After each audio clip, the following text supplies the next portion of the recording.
And we are live, I think. I guess we'll just wait and see if it's working or not. And see where we're at with everything. Okay.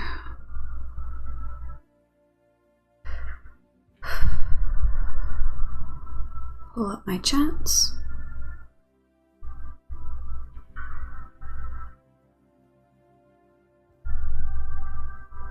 Well, looks like we're not on YouTube yet, are we? Okay. Okay, I don't know who's here yet, so everybody let me know. I need to fix that. Hold on. That's not good. Edit.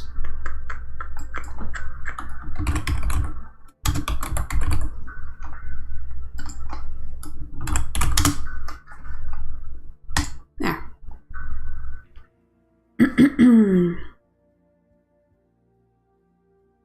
Hi guys. Everybody, I guess, is joining. I'm gonna put it here, I guess, so I can talk to you, I guess. And then I can still see the Twitch. Red room. Okay, well, I didn't really want to be alone. I was going to do a live stream a bit later, but I didn't want to be alone, and I knew that I wouldn't be able to just like play video games.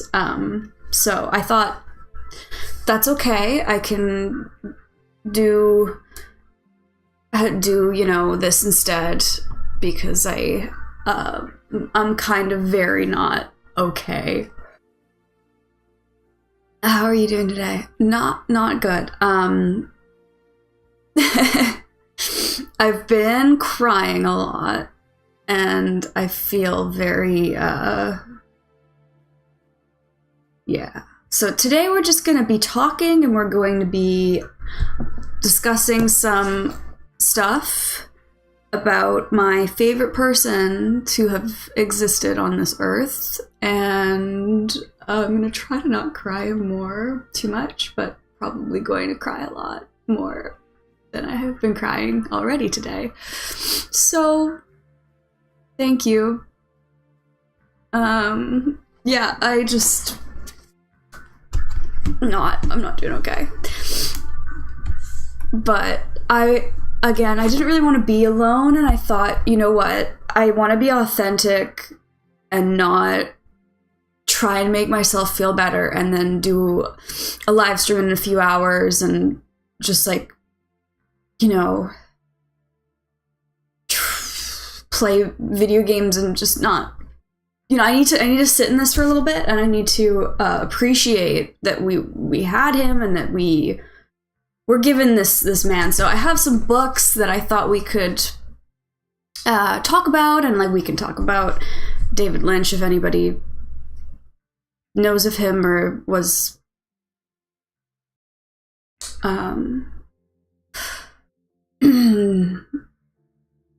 may I ask, is this about David Lynch? Yes.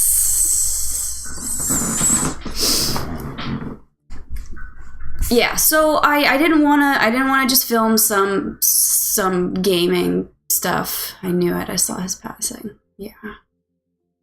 I knew it didn't look good for a while. Like, definitely. There was things that he even brought up and talked about it and wasn't doing well, and, you know, basically had retired, but he had so much more that the world just wasn't 100% ready for, I don't think. But I thought, because I have his books and I have his life passage, his way of life is, you know, through transcendental meditation, and I thought, you know, we could kind of talk about that, and I don't want to dwell, like I wanted to do like an appreciation and kind of a discussion about him and about it's a very dark day. It is. And I can't do it. I didn't want to just go and hide and not be.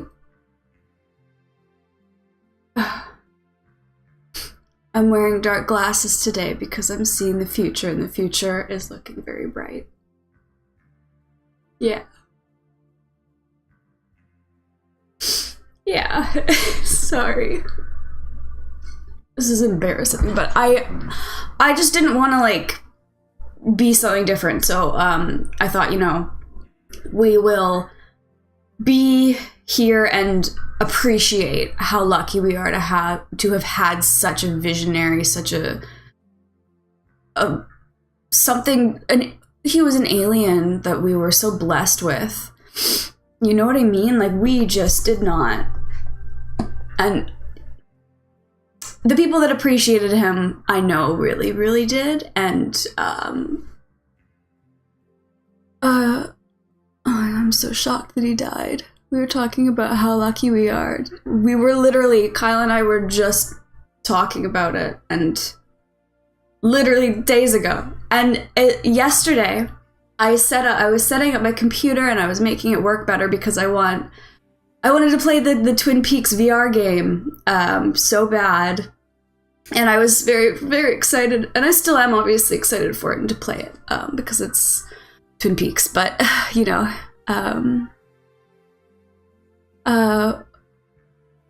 I'm mourning with you, Kate, as well as the film world. Yeah. I woke up this morning and I felt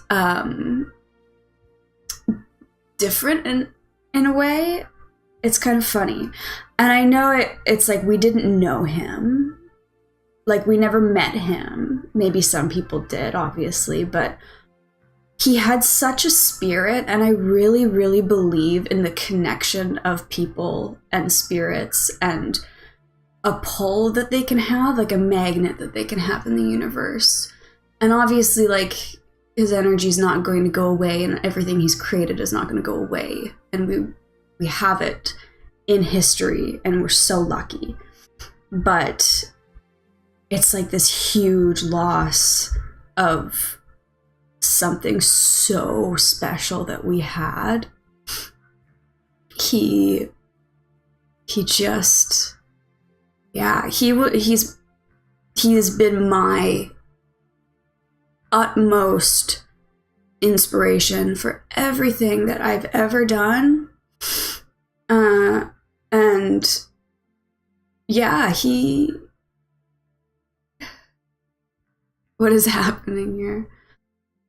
We are discussing the loss of a fantastic man, and I just couldn't do this any other way. And yeah, and I know he was very, you know, focused on, like the quote that you said, I'm wearing dark glasses today because I'm seeing the future, and the future is looking very bright. He was, with the darkness, he saw something different, something so beautiful. And I didn't want to come on here and just be like, oh, I'm so sorry and I'm so sad and I'm going to mope about it, because I don't believe that that's good energy either, as much as you have to feel it and you have to heal and like understand it. I think appreciating people and what we had is like the thing to do in these situations, which is why with funerals, I think that they should always be about the person and like capturing that energy that they had. And about a decade ago, literally like a couple days ago, almost 9 years, a few days ago, I lost my dad, who was very similar in lots of ways. You know, we got the artist brain, we got that introspective way of seeing the world and things. And just that the art of living, which is great little documentary that David Lynch made, if you haven't seen it yet. But and when my dad passed, I wanted to encapsulate at his funeral like who he was. I didn't want it to be like, oh, so sad. Like it obviously it's always sad and it's always hard. Death is such a thing that happens, you know, and it's all about the person that you were lucky to have an experience. And with like David Lynch, he gave us everything, and that's so raw and so unmatched, and we haven't really seen a lot of it.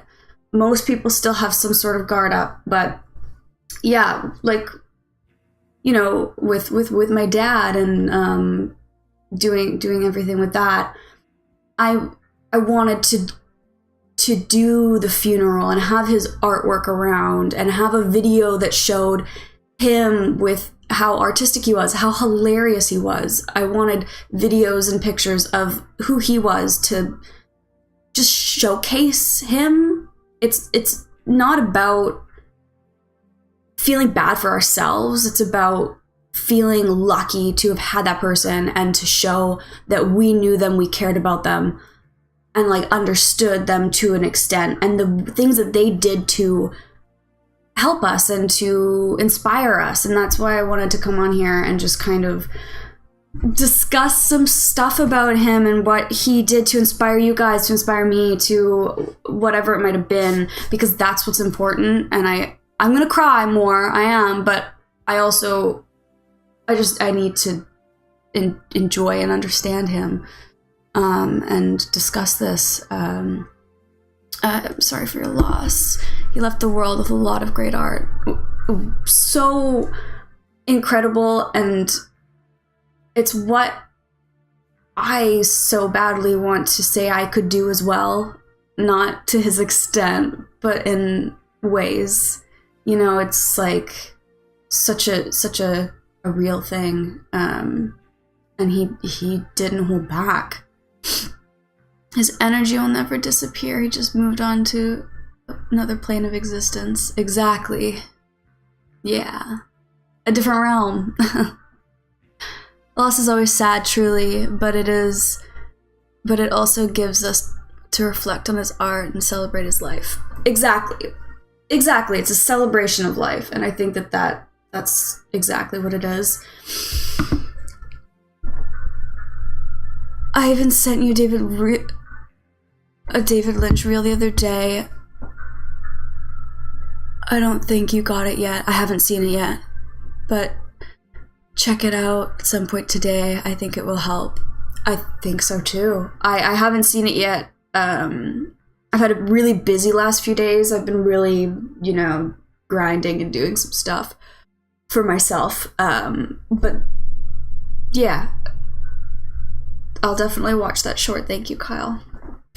And I just need to make sure that everything's working here on my other things. And anyway, you guys tell me things. When was it that you know, all of you oh, there we go. Okay, so we're fine. When was it that all of you you know, first were graced with David Lynch's beauty? What was it? What was your moment? What was your thing that really went, who's this guy? Why, you know? I like the outfit. Thanks, it's an homage. I also just couldn't bother. I had gotten like half ready this morning before crying off my makeup, so imagine a donut. It is very sweet and very good, but if you've never tasted donut, you won't really know how sweet it is and how good a donut really is. You know, don't focus on the whole of the donut. What did he say? Focus on the donut, not the whole, I think is what he said.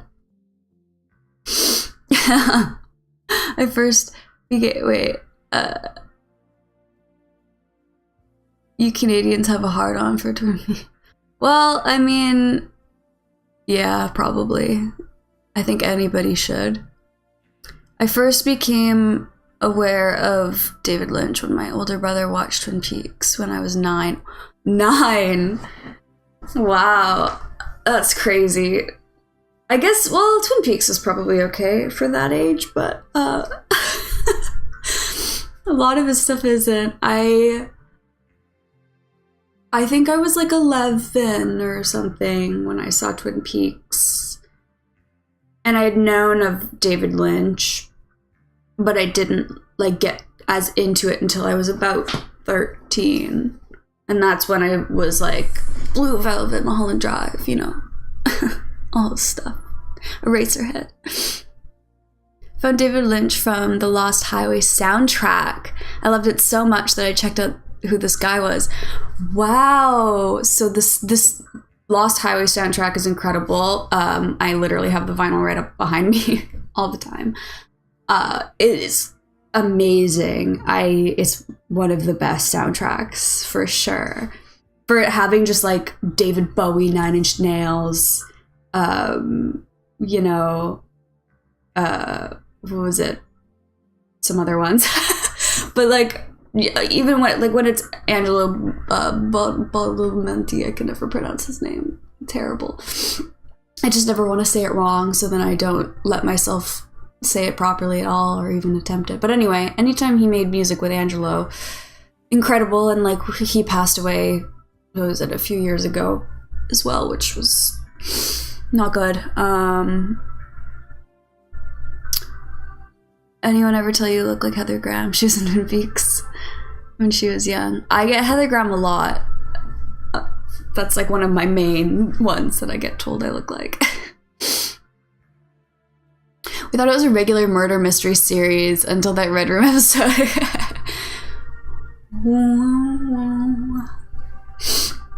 Yeah, it's so weird. I tried watching it with my parents, and my dad was kind of into it, but it was definitely weird. Not their vibe, really. Being a Nine Inch Nails fan, I was introduced to Lynch when Trent Reznor was involved in the Lost Highway soundtrack. Yeah, that soundtrack is just, it's so good. It's so incredible. I could just listen to that soundtrack. Just that opening with I'm Deranged by David Bowie is just... And Lou Reed is on that soundtrack too, an older Lou Reed song, which I love as well. I was actually in Stephen King's Tommy Knockers movie when I was young. It was filmed in New Zealand. That's crazy. What was your favorite piece of music from a David Lynch movie? Then I gotta hop off. CK, remember, stay alive if you love the theater, the absurd. Yes, for sure. Sorry, Jonathan, it took me a while to get to this one. If you're still here. My favorite...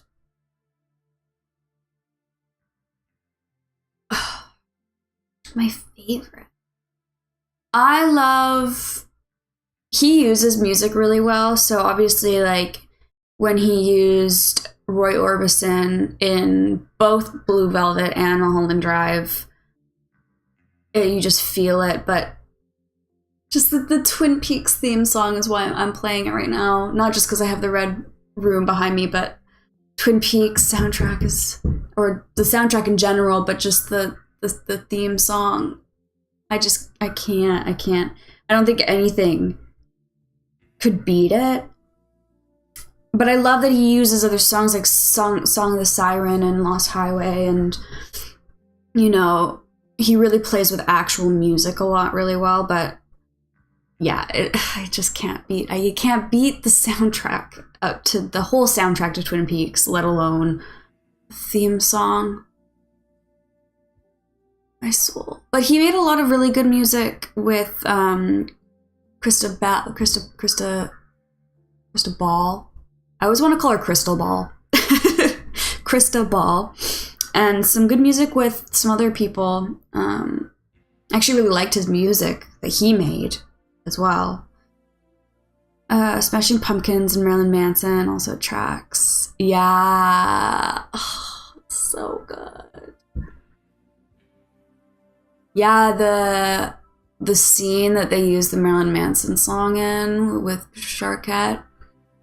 There's so many emotions in that, and she's killer in it.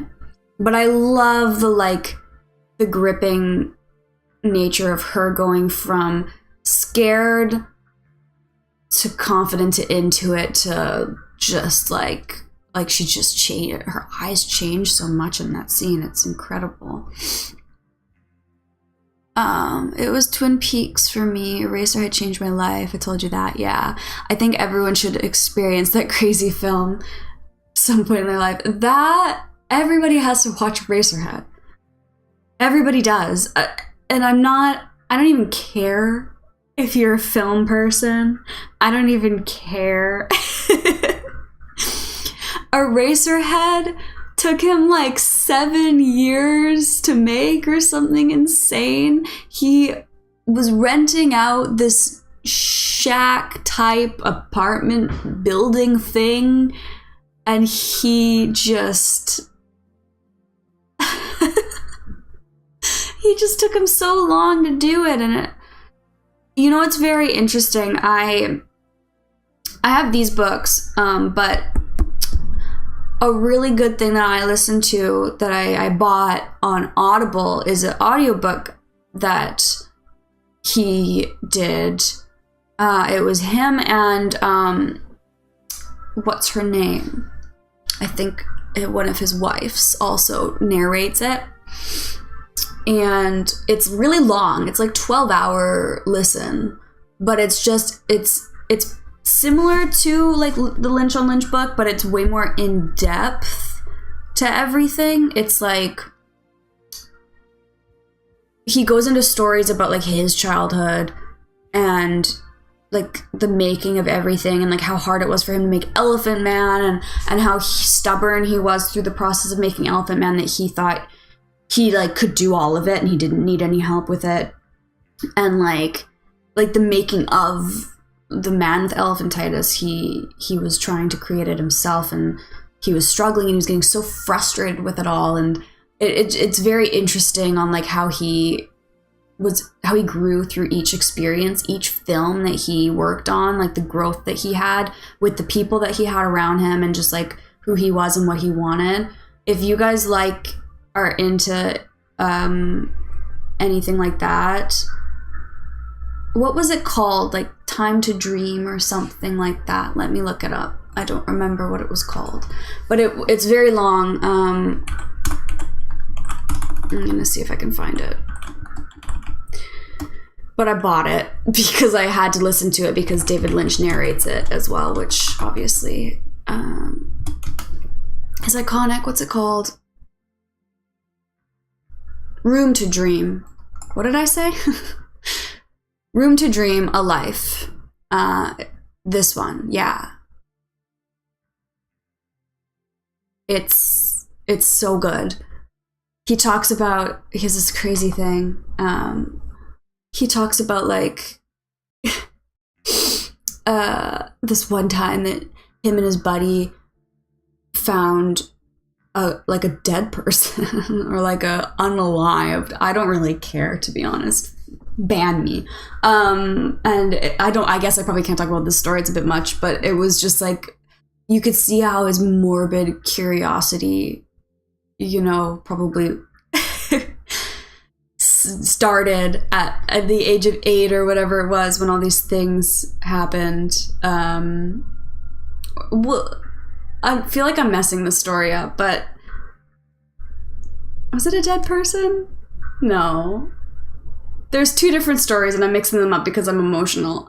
Anyway, listen to it. It's interesting. I'm not meaning to lie. I'm just mixed that up, and I'm trying to also read the things. I think it was like a cow or something, but it was just the way that it was described. And then there was another situation with a person that was really bad.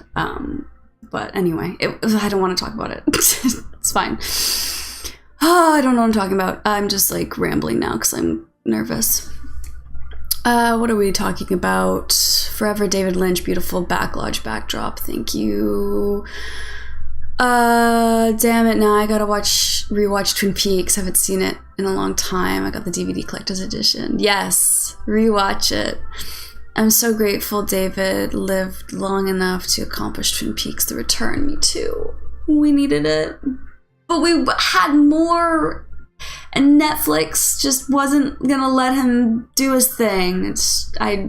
Now I want to cancel my Netflix because I'm even more angry than I was at that point. Some background music for your stream. I did a highly stylized version of Twin Peaks opening theme. My head is spinning today, sitting here scribbling out all my random thoughts on Lynch. Literally, there's nothing else you can do. You gotta just focus on kind of understanding why you're feeling this way. Kathleen Williams, hey, how are you doing? I'm doing okay.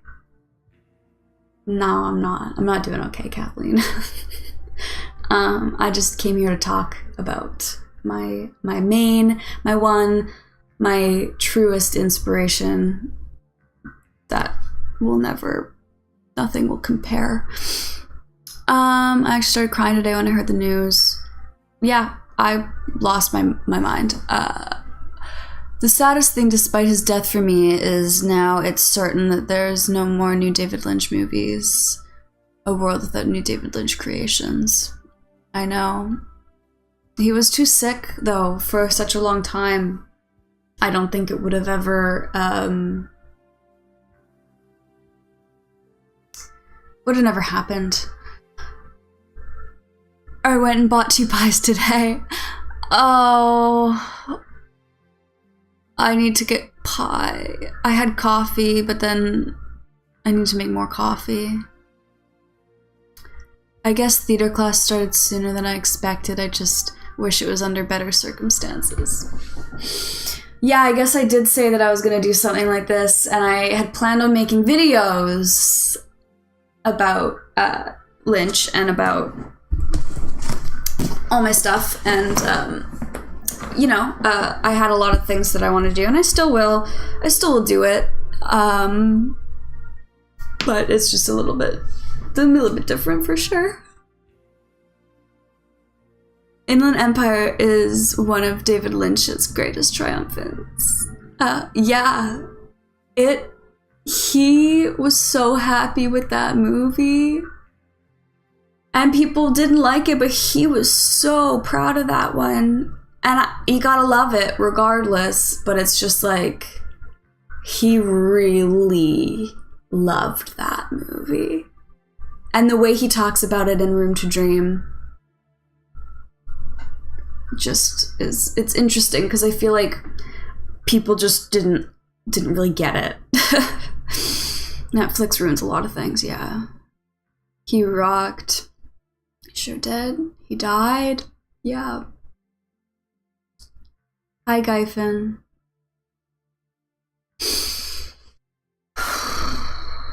Anyway, I also just want to spread some positive energy.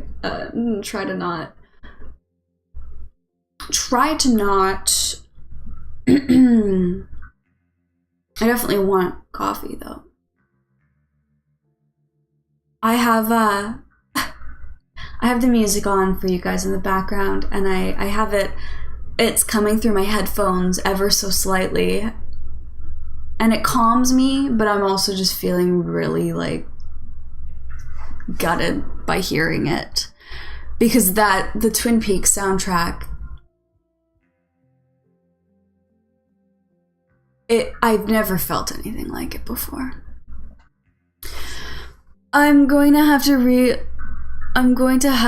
realize I'm gonna suffer from now on, knowing the world is void of Lynch and no one will fulfill my entertainment expectations like David. No, never. And I think that is such a... I don't have anybody else. You know what I mean? Like, that he was the one that really inspired me for everything, and how I live my life, and how I I just, you know, I don't know. But I think we have to remember we got so much from him. He laid it out. We really did. And I know we didn't get much in the last, you know, decade. But I guess it's less than a decade since Twin Peaks came out. But you know what? We got the weather reports. We got some short films. We got some stuff, which I'm going to have to rewatch again because I'm going to have to rewatch everything and just enjoy it. But I have some good stuff here, and I guess I thought I could like read some things. I'll wait until you guys say like what, like give me like a favorite movie or something. I have like doctor like visits stuff. Oops. I didn't know what that was, but I had like I take this book to a lot of places when I'm feeling not okay. I have a couple books that I do that with. All of the people that have written them are gone now, so that's kind of great. But I had like a doctor like from a hospital visit in here. Oh God. I remember when I first watched Blue Velvet from my Criterion DVD, I was taking care of my first dog and I would always pause it because I kept leaving the viewing station. Oh, Blue Velvet is, I think, the one that I recommend to most people because it's the most maybe like coherent for people that don't like confusing stuff. That I recommend that one, but it's still weird, obviously. But I think Blue Velvet is just incredible. I was scared of what he was going to do. Just caught the stream in my recommended. Stuck at work, no one to commiserate. Glad to see people who know and love his work are celebrating him right now. Thank you, Will. Yeah, I needed to do this, and I'm happy that people are here to talk to, because I didn't want to be alone. And I wanted to just appreciate him, so some artists, musicians' lives get cut short, and we always wonder what if David got to live a long life and give us so much. Exactly.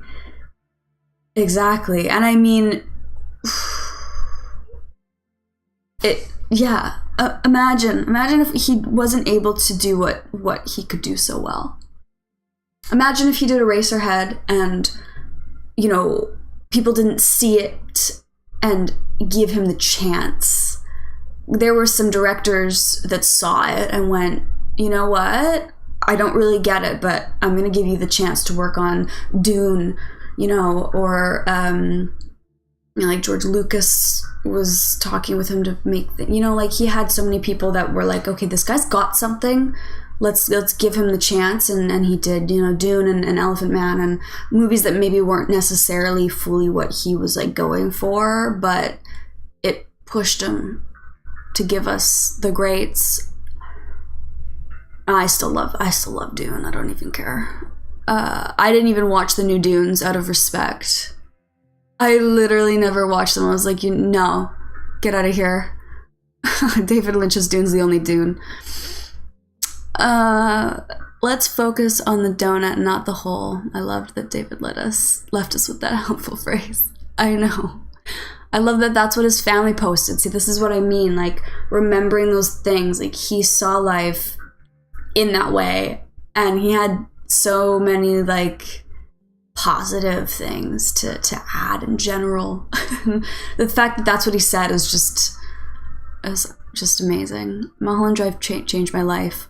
Greatest film to ever exist. Me too. Mulholland Drive is my third favorite movie of all time. And I mean, I feel bad saying that, but I think it's one of the best. I think it is one of the best films. It's better than my favorites maybe, but it used to be my favorite. I don't know, maybe I need to rewatch it. I feel so hurt. I can't believe our dreamer is dead. Yeah. The return is an embarrassment of riches. The fact we had 18 hours of pure Lynch to enjoy for all time is such a blessing. Yeah. We were so lucky. We were so lucky that we got that. And it's funny because, like, he gave us so much more to think of with Twin Peaks with The Return. Like, the last episode kind of, like, paired things together, some loose strings and threads, but he added so much more to make it more confusing, and it's just like, thank you for that. It's so good. But anyway, I wanted to look that up quickly.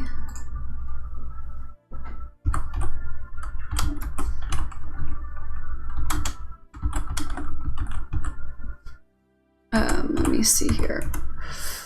When did it come out? It came out in 2017. Yeah.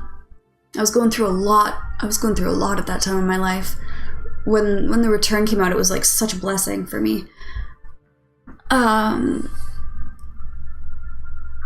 David said, we're all the same under transcendental meditation, so we're all David today. Yeah.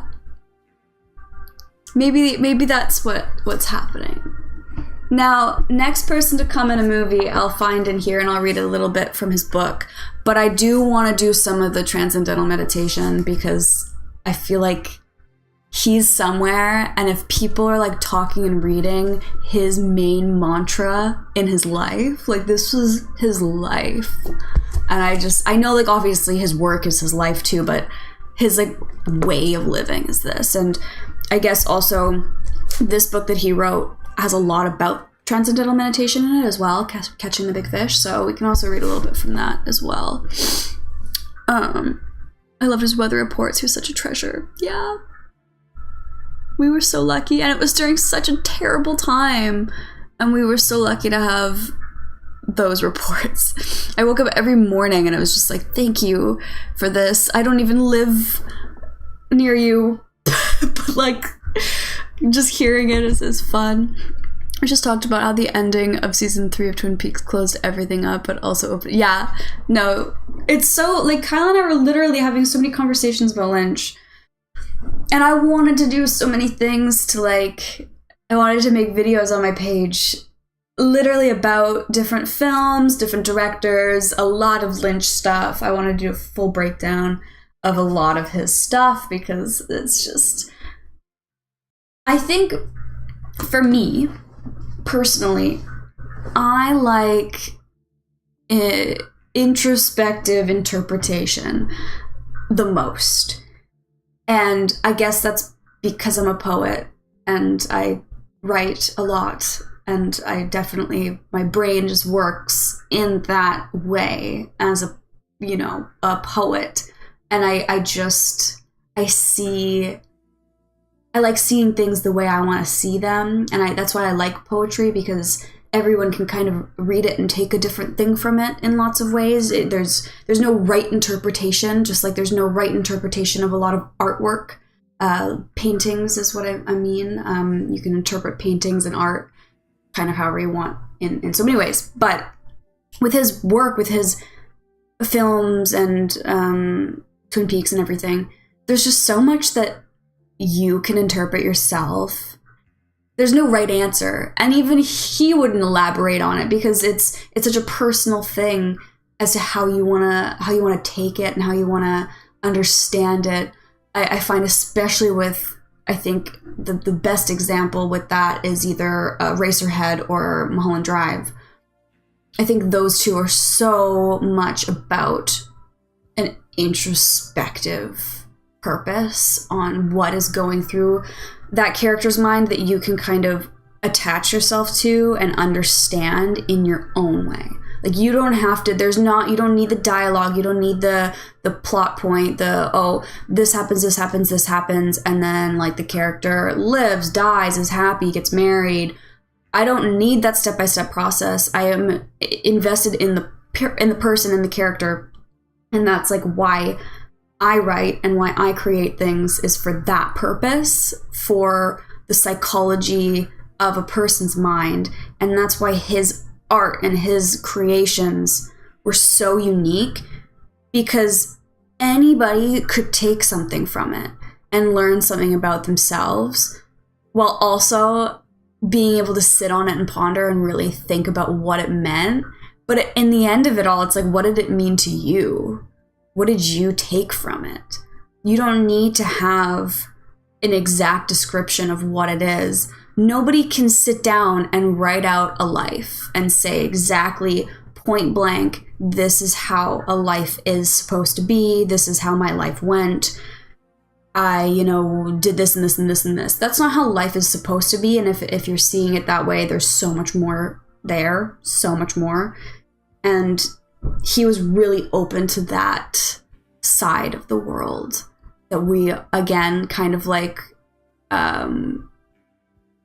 with the whole, we're all the same. We're all David today. There's that connection. Eraserhead was my first and still my favorite. Who's your favorite poet? I got Mulholland Drive on Criterion, next up Eraserhead, Lost Highway, Inland Empire, Elephant Man, creme de la creme. I have Mulholland Drive, Elephant Man, and Eraserhead on my Criterion collection. I just have a regular DVD of Blue Velvet that I found when I was way too young at like a thrift store. And I was like, oh, this is David Lynch, Twin Peaks guy. And then my Lost Highway one is like a KL Press remastery that came out like 5 years ago or something. I have a lot of things. I have every single one of his movies, other than I can't find Inland Empire anywhere, but I have everything else.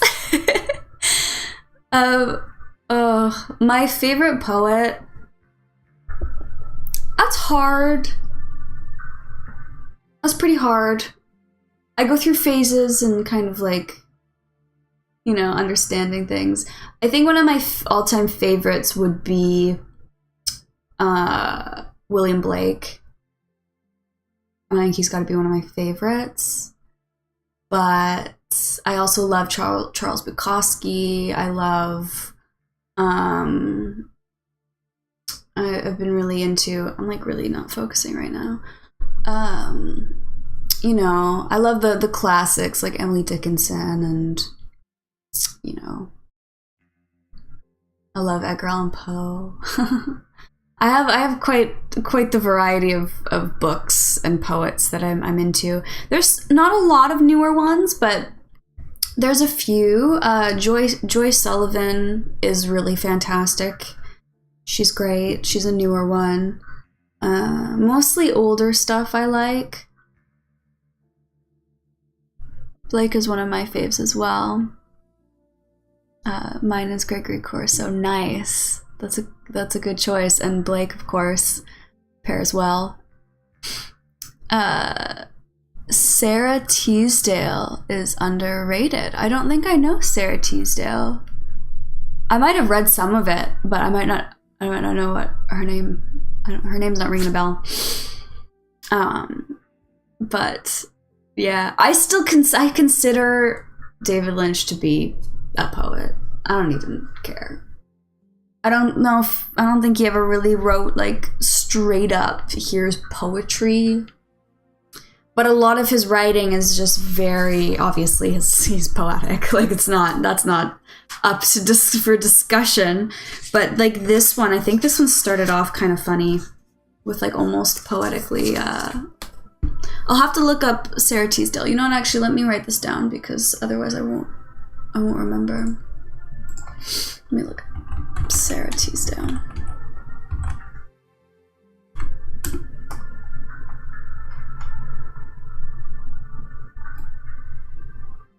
Okay, so kind of same-ish as to when like Emily Dickinson's got published.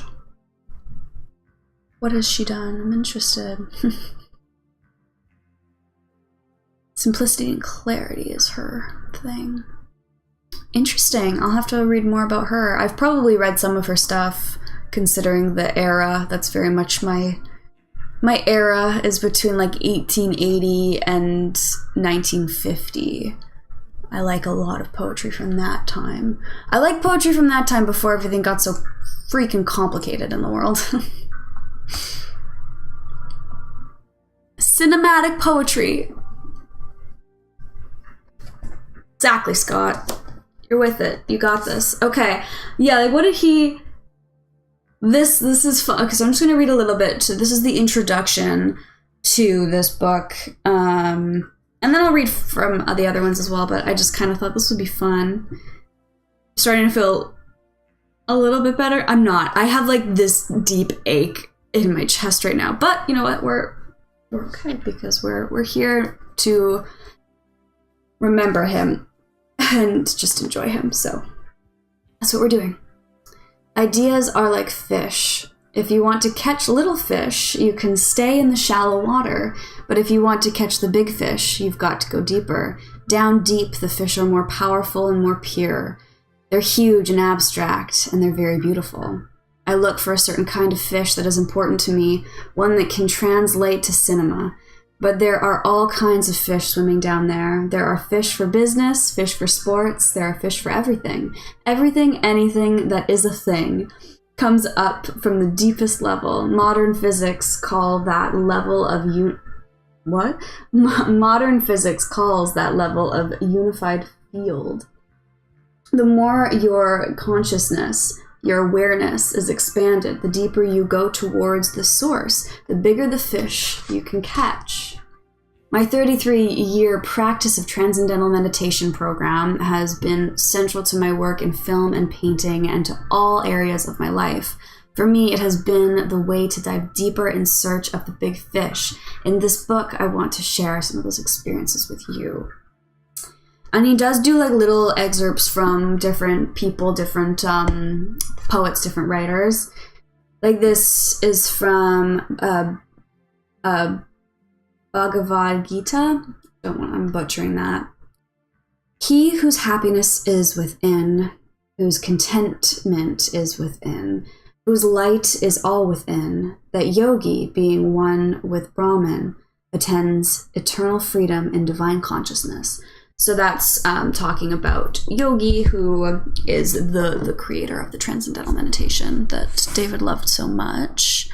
I was telling Kate I didn't have any David Lynch friends, and she said, "You do now." There must have been some cosmic David Lynch, Laura Palmer stuff going on recently. Yeah, what's up with that? Like us just now being connected. I mean, obviously we were connected before, but it's just you saying, "I wish I had David Lynch friends." I was like, "Hey, I'm here. You got me, Kyle. We're David Lynch buddies." I bet you give divine consciousness. I hope so. That's the game plan. That's the goal. Is to understand the science of being and the art of living. That's definitely where we're trying to strive for.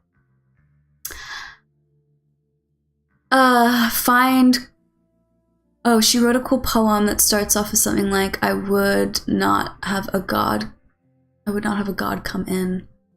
Ooh, I like that. I love religion in poetry. It's always well, sometimes I like when you play with it a little bit in the darkness. Fine Corso's The Whole Mess Almost. Read that when you prefer. The Whole Mess Almost. I've probably read some of it, but I'll definitely keep that in mind. By the way, what are your thank you from Lyle? I don't know what you're thanking me for, but you're so welcome. By the way, what are your top two films? So it alters again. These are my top three, and it definitely changes. And now I want to say Mulholland Drive is my favorite again, just because I'm sad. It's just because, you know what I mean? But it alters between True Romance, Rocky, and Mulholland Drive. 3 perfect films. They're perfect. And then, of course, I have Lost Highway is right after that. And it's Lost Highway, and then it's Promising Young Woman, or something like that. I don't know. It changes so much, but again, we're here. I haven't felt this lost or sad since we lost Toriyama last year. Oh my god. It's been terrible. Yeah, the last 2 years, Two Legends Gone Too Soon, 2025 is off to a rough start. Yeah. I've been feeling not great. Like, I've been feeling so amazing in so many, like, mental ways, but, like, there's just been something wrong with this year so far that I'm trying to, like, understand. And now I'm like, oh, this is what my premonition was, I guess. Fantastic. I wish it was something different. This isn't what I wanted. I would have rather, like, I don't know. I literally watched Mulholland Drive yesterday. Oh my god. I've been on ready to rewatch Mulholland Drive for a little bit because it's my favorite. Ugh. I can't explain how perfect Mulholland Drive is. It's absolutely perfect. Nah, 2025 is the beginning of the golden era. I mean, we can hope, but I'm not feeling too good right now about it. Januaries are just always, they're here to get me. I've never had everybody that I've ever, well, I don't want to say because I don't want to jinx anything because January's not over yet, but January is just always taking people that I love from me. Oh, that's the book Oppenheimer quoted when he created the atomic bomb. I become death destroyer of the words. Oh yeah, you're right. That's the quote that from the same guy that he quoted. Yeah. A small true story. I used to tell my Twin Peaks fans, coworkers, that David made a promise to his fans through the last scene in the back lodge when Laura said, "See you again in 25 years," and then it happened. They did that quite a bit in the 90s. See you in 25 years, and then they actually like followed through with it, which is cool. My life was made when Twin Peaks came back.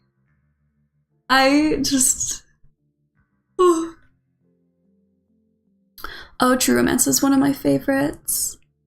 Oh my gosh. Oh, hello Tarantino. Yeah, Tarantino wrote that. Fantastic. I love True Romance so much, and I think it kind of plays in with David Lynch a little bit in some ways. It's definitely got that.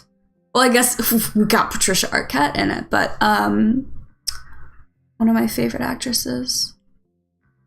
Oh, Scott, I don't know why your message got taken out. Sorry. I try to keep my chat quite open, so I don't know what you said. I feel like I have very limited restrictions. But that Hopper, oh my god, Dennis Hopper and Christopher Walken scene is so something else. It's so good. Almost to the year Twin Peaks returned to...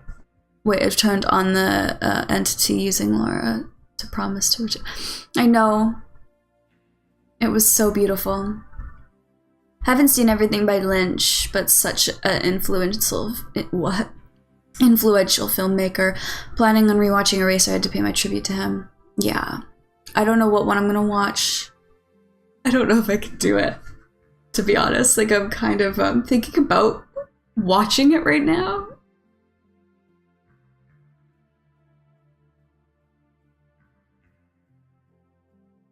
I don't know if I can do that. Twin Peaks: The Return. Every episode is like a whole movie. Yeah. It's got cosmic in places akin to Kubrick's 2001. Yeah. It actually does. The Twin Peaks: The Return is so... I really like how different it is from the original series Twin Peaks, and how it's like all these characters have like stayed the same but changed so much. Like you got like Audrey Horne with like miserable relationship, but she's still kind of doing the same thing because she's like the hot girl.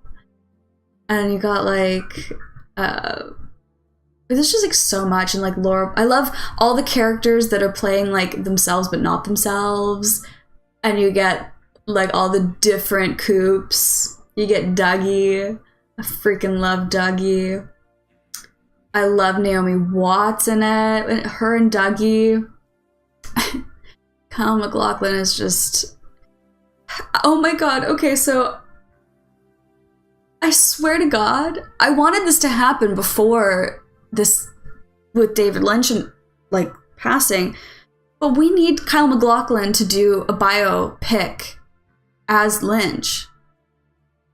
He's the only person, and you could make him look enough like him. They're like the same person. He's the main person that understood David Lynch. Like such, like just like this, their spirits were so similar. Which is just, I mean, it's a spirit. You can't lose out on that. All good. Were you quoting the scene from True Romance? Is that why you got restricted? Because like, you can't say that on here. Into the light, David, into the light. Yes. No more pain. No more pain at all. He was really struggling for the last few years, so you know what? I know he can't be in his little hidey hole, his little workshop, making weird creations out of wood and whatnot, but hopefully they have a space for him to keep continuing to do his little weird things up there. And he won't have to feel anything. It'll just be his energy, his soul, which is beautiful. Hello, Howard. How are you doing?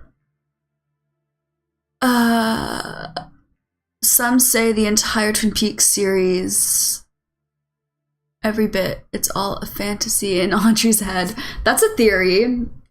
I could see that. I think of any character, I feel like it fits with Audrey. It's just kind of like the slow, like, dancing. She's very in her head all the time and trying to make things seem better than they are. It would be interesting. That's kind of an interesting theory. All we can do is create waterfalls to the sky. Exactly. That's it. And I think that I have to remember that I think, you push for your own authenticity, your own self, and make whatever you think is beautiful, and people will understand that and take it and love it because you did something with your heart and soul,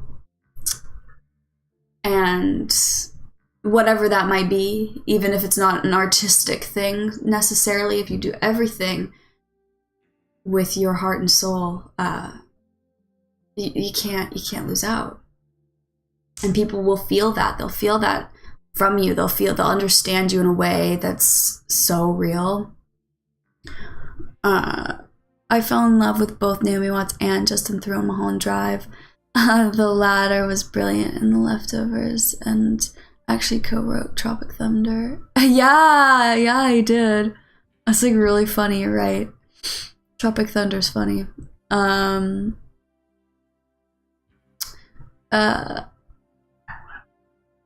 Yeah, Naomi Watts, I don't think she can thank David Lynch enough for what he did for her. He really showcased her in Mulholland Drive in every way, and now look at her, like she wasn't gonna make it without him in some ways. Any advice to an art student?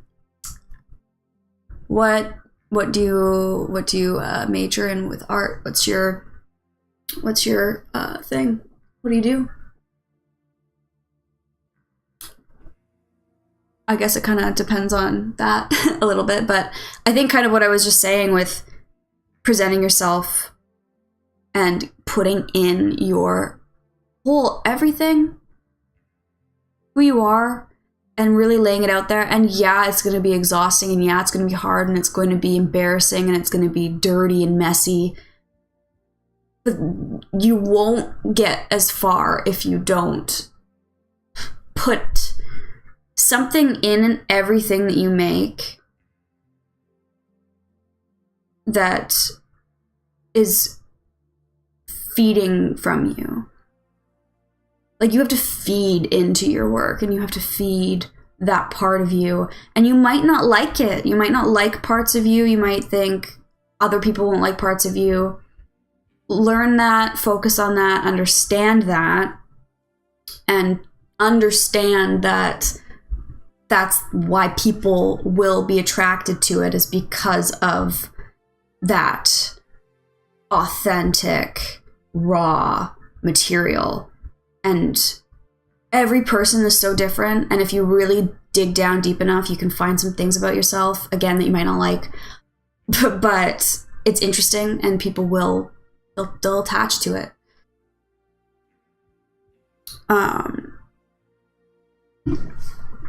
My favorite rerun theory was that Dale was a homicidal maniac and Diane did not exist. Diane was so good in that. I love that we finally got to meet Diane, and she's just insane, like, pardon my French, just a bitch. I loved her. I think they did it so well. They really did. It was like it was iconic. And I love that we got his girl to be Diane, and it was just like, finally. He's with his Memoriam tribute friends at the end of each episode of season 3 now. And Kyle, we were just talking about all the people that have passed away that were in Twin Peaks. Also, we were literally just talking about like how many of them there were that are gone now.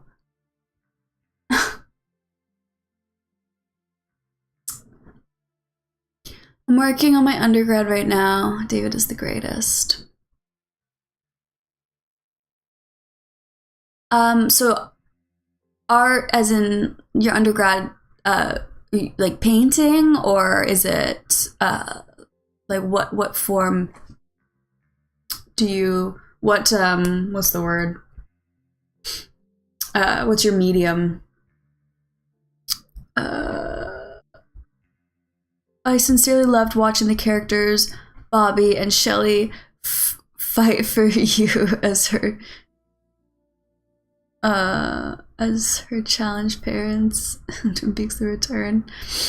Oh my gosh. Yeah, they were a mess. Art school was a waste of time and money. I mean, people can say that, but like, I went to school for different things that I didn't necessarily use in lots of ways, but it's still an experience, and it's still like a learning curve and like understanding who you are in lots of ways. All the Davids are great. Yeah, these are the Daves I know. These are the Daves I know. These are the Daves I know. These are the Daves I know. Sorry, that was a hard Canadian cut. For the Canadians, you'll know what I'm talking about. But for the non-Canadians, you can think I made that song up. This is such a YouTube stream. Hard. I don't know if that's good or not. Is it a good thing? I usually do different things, but I've been wanting to do this kind of thing. I wanted to do a discussion on David Lynch and film and everything, and also videos on this, but I didn't think it would be under these circumstances, just like Kyle had said. I also am planning on doing more book streams and more writing streams because that's my passion. So I want to be doing more with streaming my poetry, streaming my writing, streaming reading. We can do some book club stuff. I can bring books and we can chat and discuss them. That's kind of what I want to gun for, but today is just a day.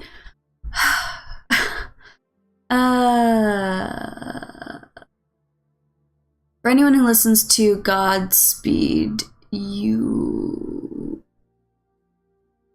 Black Emperor does the baby part of the title track. Godspeed. Does the track remind you of Eraserhead? I don't know. I feel like I know Godspeed though, but I'm blanking. I'm blanking a little bit here. General art, including the humanities, fine arts, social sciences, and languages. Amazing. So you're more learning about it to major in it, to teach it, or to be like what's the word? Not philosopher, but you're gonna major in that and be like what's the word? I can't think of the word. I'm kind of floating right now through time and space. Cronenberg is definitely a peer of Lynch, two brilliant creators. Hey, Cronenberg, Canadian. What are you Canadians? Cronenberg. I learned that most artists are pretentious fakes. Oh, well, I mean, if you're saying like, I think it depends on how, like, that's what I was saying though. That's what I was getting at, is like, you can create, you can make art, you can do whatever you want, but if you're not finding that, like, that piece of you that you're ripping out of your soul and slamming onto the table and threading it and stapling it and stitching it into your work, then yeah, it doesn't matter, and it's going to be pretentious because it's just, oh, you're able to do something. Oh, you learned how to paint.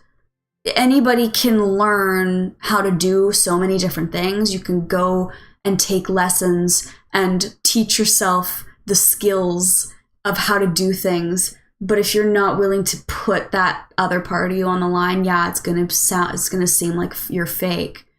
100%. Kids in the Hall. Hey, you got the reference. Kids in the Hall are these are the Daves I know. These are the Daves I know. Oh, Scott's from East Toronto. Amazing. Toronto. I'd like to think he transcended, but maybe he's trapped in a drawer. Unknown vortex. He's in the Mulholland Drive box, and we have the key. What are we gonna do about it? Elephant Man is Lynch's best movie to me. I love Elephant Man. I love Elephant Man too. I think it's perfect. I think it's absolutely perfect. Godspeed You, Black Emperor is a Montreal band. Oh, I feel like I know them, but I'm not. I'll have to look into them. I'll remember that. Godspeed is a good thing that I think about. I say go by Godspeed. So I'll remember that to check them out. David Lynch was up to direct Return of the Jedi. His story about meeting George Lucas is hilarious. Yeah, I mentioned that earlier in the video with him and George Lucas. It's actually really funny. He it's crazy. It's in the Room to Dream audiobook that I listened to. And obviously the Room to Dream, it's also a book if you would prefer to read it, but it is just nice hearing David Lynch talk. Art school is full of fake artists, at least the fine art department. That's fair. I'm not shocked. No one will forget Bob. Facts. Pretty sure you can find pretentious fakes in every walk of life. Yeah, I'm just specifically saying with this, but yeah, you sure can. They're everywhere. A lot of people are, and I guess it's easier. It's definitely easier to be just fake and coast. In the mystery of the mountains, where the crow watches and the red persists, David merges with the mirror. The veil between worlds fades, but the echo of the forest never dies. The dream persists. That was beautiful, Rick. Yes. I fully agree with that, and I'm picturing it right now. The illustrators, the computer animators were usually generally smart and real. Most of the fine art people were full of crap. Postmodern programming. It kind of reminds me of, if you guys watch Kunk, let's change the subject slightly, but she does like the fake, it's kind of like Walk on Britain or whatever that's called, where they like go around and talk to like philosophers and historians and stuff, but she does talk to artists or like people that, you know, majored in art, and she very much calls them out for being, and you can see how just like pretentious and, you know, full of themselves that they are. They think that they're smarter than everybody, and it's funny. Even if it's fake, it's pretty accurate. I went through an art school. The competition was horrid. People used to cry during class critiques. Yikes. Yeah, people, you need to be able to take criticism. That's a big thing. You need to be able to grow and take criticism, and it is hard for a lot of artists, and I get that, because you if you are putting your soul and your all into something so personal and someone slams it, which is what David Lynch had to deal with so much, it hurts. And like when he presented, I think it was, he did, I think this happened twice, when it was Eraserhead and not Mulholland Drive, Blue Velvet, and people walked out. Like, Blue Velvet was too disturbing. Like, he needed to cut certain things out of it. Like, people didn't like it. But he was like, no, like, it's gotta be. It has to. You have to feel something. You're supposed to not feel good. You shouldn't always have to feel good. Not everything is happy and smiles. You gotta feel things. George Lucas and Lynch salad. Man, is this giving heavy Canadian? Thank you. I appreciate it. What am I saying? Dude thinks he's Kubrick. Who?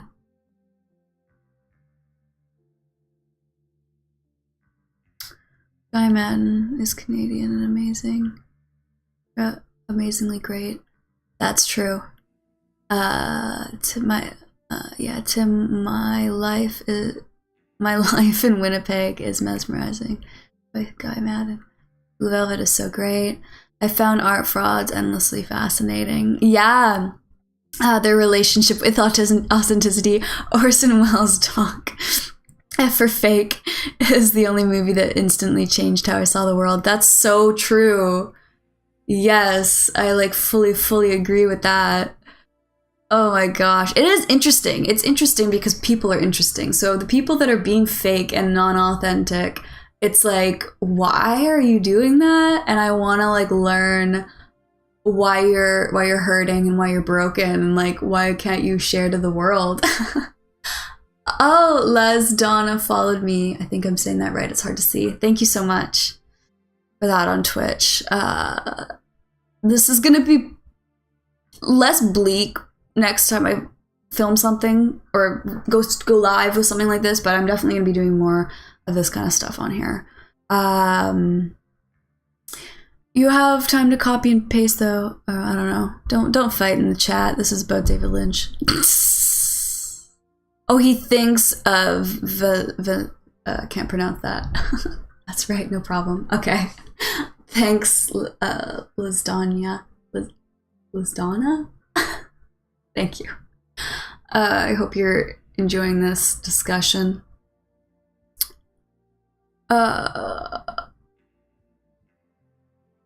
Oh, no hate on Dune. I love Dune. I won't take it. It was funny. I worked at a movie rental store when I was a teenager and loved it. It was like it was a dying breed, obviously, because those are just hard to find. I was just lucky enough to be able to work at a movie rental store. And I loved it. And I rented Dune one night because I hadn't seen it yet. It was one of the only David Lynch films I hadn't seen at the time. And I sat and I watched it. And I loved it. I was like, this is such a weird... I love the feeling of someone that never does sci-fi to do a sci-fi film. And I know that David Lynch didn't really like it because he didn't get full say on it. They changed a lot of things near the end, and they took a lot of his opinions out, and a lot of what he wanted in the film, they took it from him. So not only was it not completely him, but it also wasn't exactly what he wanted. And then you could feel that. You could definitely feel that there was something wrong with Dune because, like we were talking about, it wasn't 100% him, not 100% authentic, which happens in that industry. Obviously, people have to work together and create things together as a whole, but definitely they didn't give him enough say. And I think that after that experience with Dune, he realized that and wouldn't let that happen again, which is also, I think, with his older years and Netflix trying to, pigeonhole him and, cut time and cut scenes lengths, and he was not having it and he was being moody about it, and I loved it. I love those clips of him just snapping because he knows that he needs the full control, otherwise it's not going to come across right. And we've seen it. We saw it with Dune. I still love Dune. I still do. But yeah, it's funny. The recent oral history of Lynch's Dune, a masterpiece in disarray, is a great read. Oh, I don't think I've heard that. I've heard, he discusses it in this Lynch on Lynch, and he discusses it in Room to Dream, about it just being a catastrophe. But I don't know, I still like it. And then that's how he met Kyle MacLachlan, or... Is it? I think so. I think Dune came before Twin Peaks. Yes, it did. And I'm pretty sure that that's how he met Kyle MacLachlan. Little boy. Yeah, Dune, Blue Velvet, and then Twin Peaks with Kyle. I think that's correct. Oh my gosh. I'm so happy there's so many people talking and discussing this. It makes me happy. I just want everybody to be thinking about David Lynch today. And I want everybody to be thinking and talking and discussing him in general. I think it's important. The straight story is really appealing. Funny. When I was in 10th grade, 10th or 11th grade, I was a weird, and obviously this was for English, and it was 11th grade because I was in English class and I had a great teacher, and I ended up actually taking English at the college during my grade 11th and grade 12th year in high school. I took college courses because I got a sponsorship. They're like, you're really good at this, we'll give you whatever sponsorship type thing. So I took, but anyway, in 11th grade, I had a really cool teacher. He was awesome, and he showed us weird stuff all the time and wanted us to do essays on things, and he'd show us films because he was big into films. And I talked to him a lot about David Lynch, and then he went, we have an interesting choice today. We're going to watch The Straight Story, and we had to watch The Straight Story and do a whole composition on The Straight Story, and everybody was like, this is so weird. Even though it's definitely his probably most normal film, but it still has that weird Lynch feeling. And yeah, the ending of that movie is beautiful, but it was funny. You know.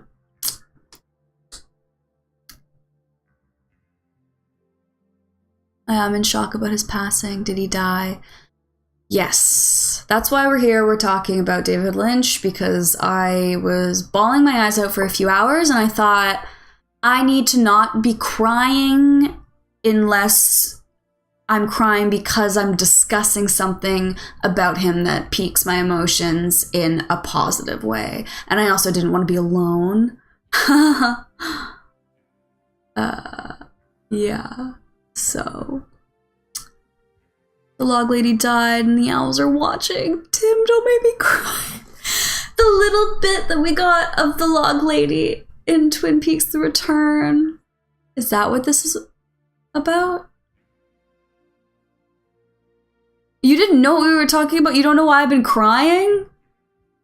You don't know why the mood is so low and so sad? You don't know why I keep having to pause because I'm trying to not... Why I'm wearing sunglasses inside?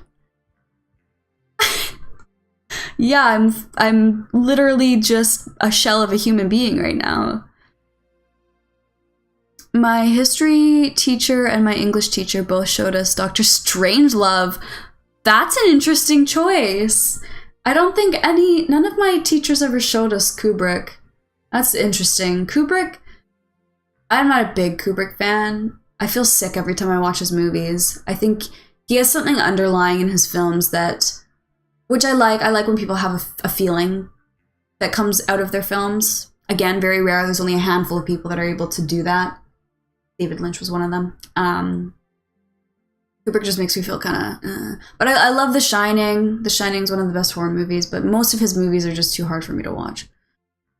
They just give me like a bad taste in my mouth, but they're perfect. He was perfect, Kubrick, for sure. I don't know how people can be crying over someone they didn't know personally. Dude, I'm not crying, but I grew up sort of worshiping the guy. Yeah,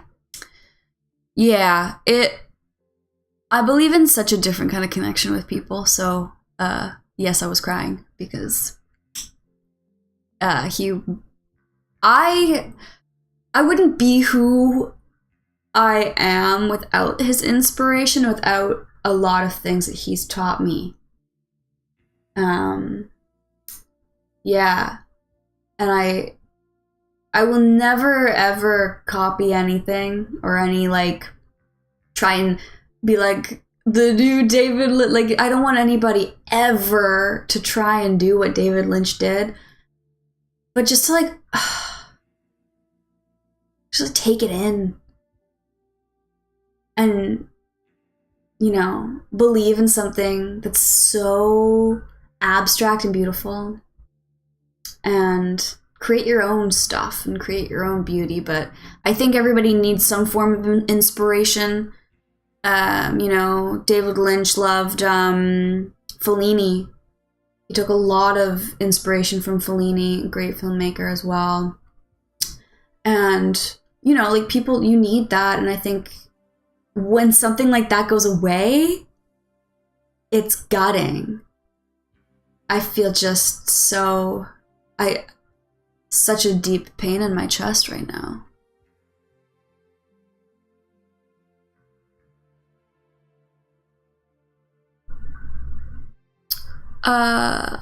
What's your personal favorite David Lynch memory?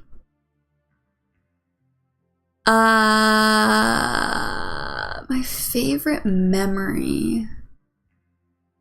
I think I told you about this, Kyle. This was really funny to me. When I first watched Lost Highway, I had seen all of his films and I hadn't been able to find Lost Highway anywhere, so I found it online and I streamed it to my TV or whatever for free, which was, illegal. and it was all messed up.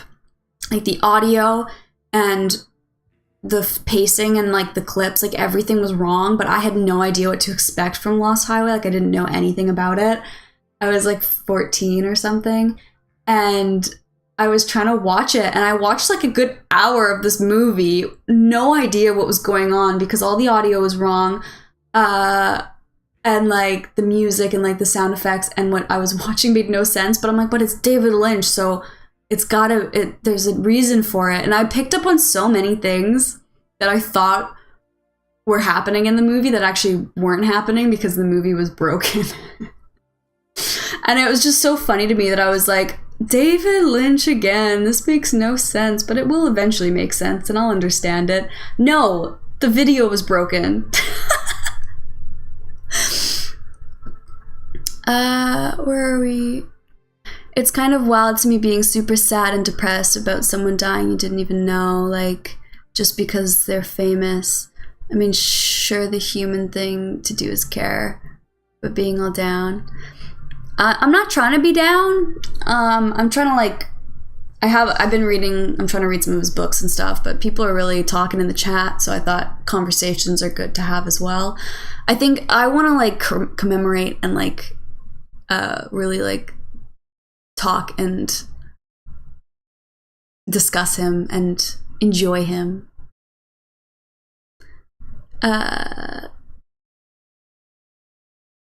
It's not just celebrity worship. It has nothing to do with it.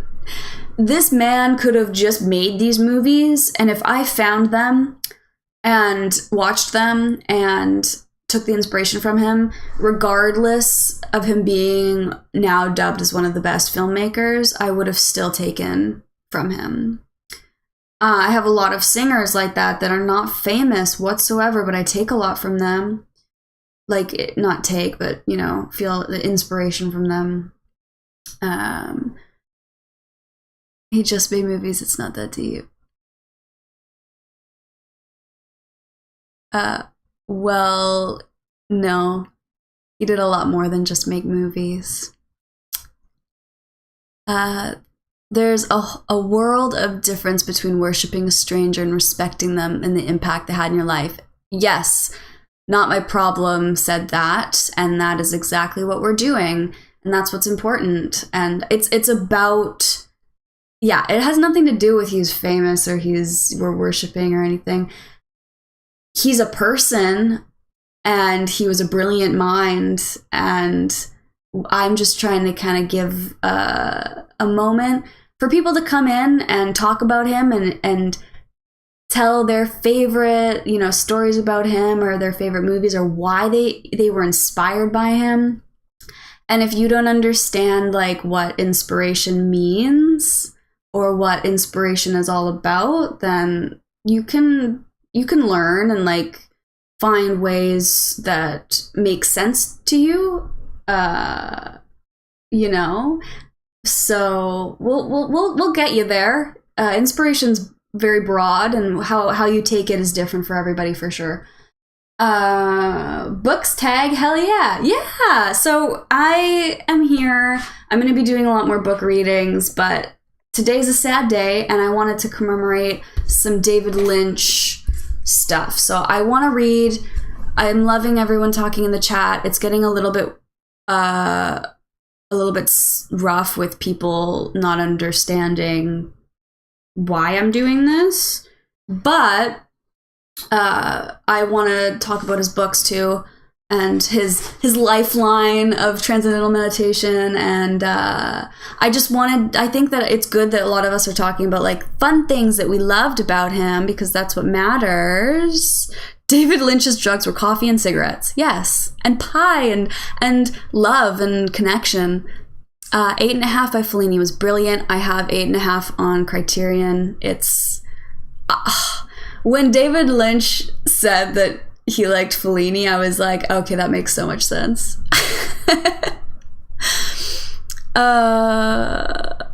There's so many people. Likely was a fan of Godard too, regarding Fellini. Yeah. So I'm kind of skipping through a little bit, kind of missed a lot of the chat. Also, I'm really sorry for Vladimir. and I think a few other people, I don't have like a automatic translator on here, so I think if you're speaking or like typing in Russian, it's not translating, so I'm so sorry if I'm not responding to you.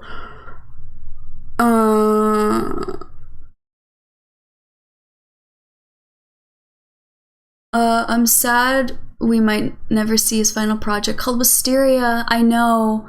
He was filming that movie, or show or whatever it was going to be with Netflix kind of originally. And then I think it was called like, they changed the name from Wisteria to like Puppy something? Puppy Nose or something weird? I don't remember, but it was really weird. And I was like, what's this? What is this? So I don't know if they made any of it or if they were just like talking and like trying to like flesh out ideas for it or how to like go about it. But I know like Wisteria, I don't know if it's the same thing or not, but they were wanting to work on it for years.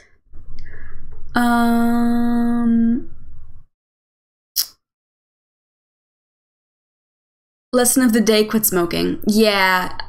And he even said that like recently. He was like, oh, you know, this is what happens. I started smoking when I was like 8 years old. You know, it's caught up to me. Shit happens.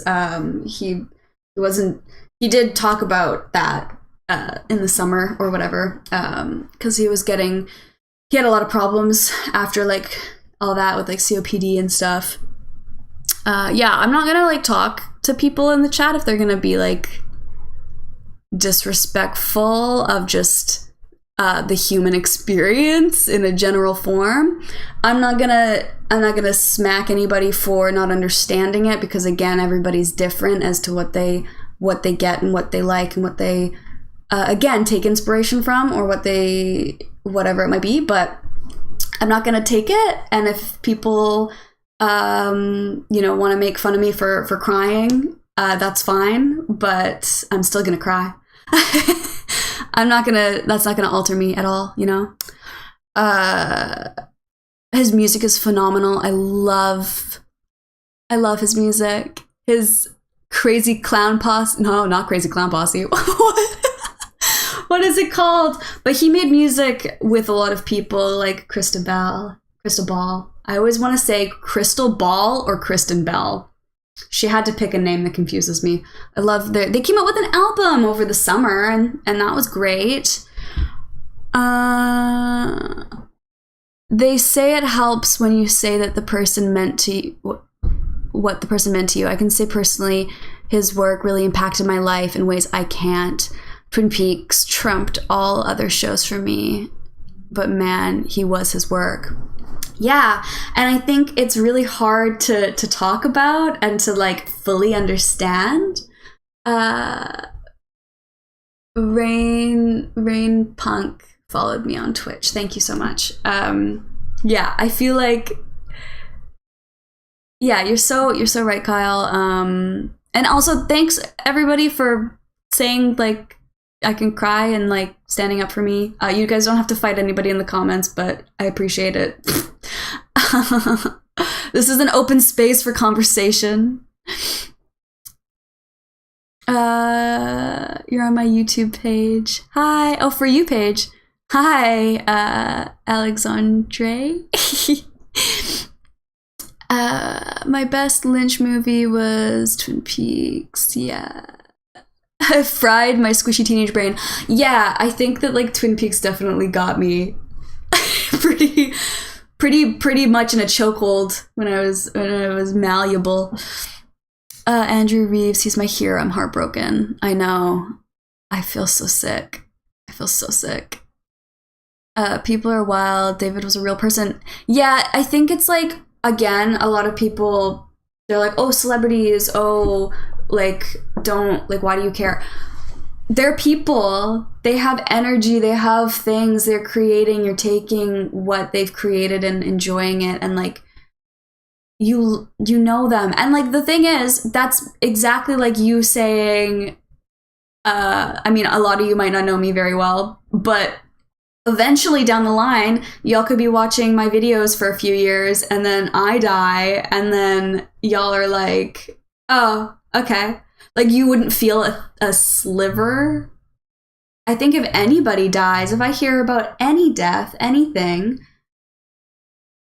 you know, the passing of people is a thing. And again, it's something that everyone, you know, it's something in the world and you have to know about it and know it's coming eventually for everybody. But I think the thing is to know yourself and let yourself cry if somebody passes because it's death and it's sad.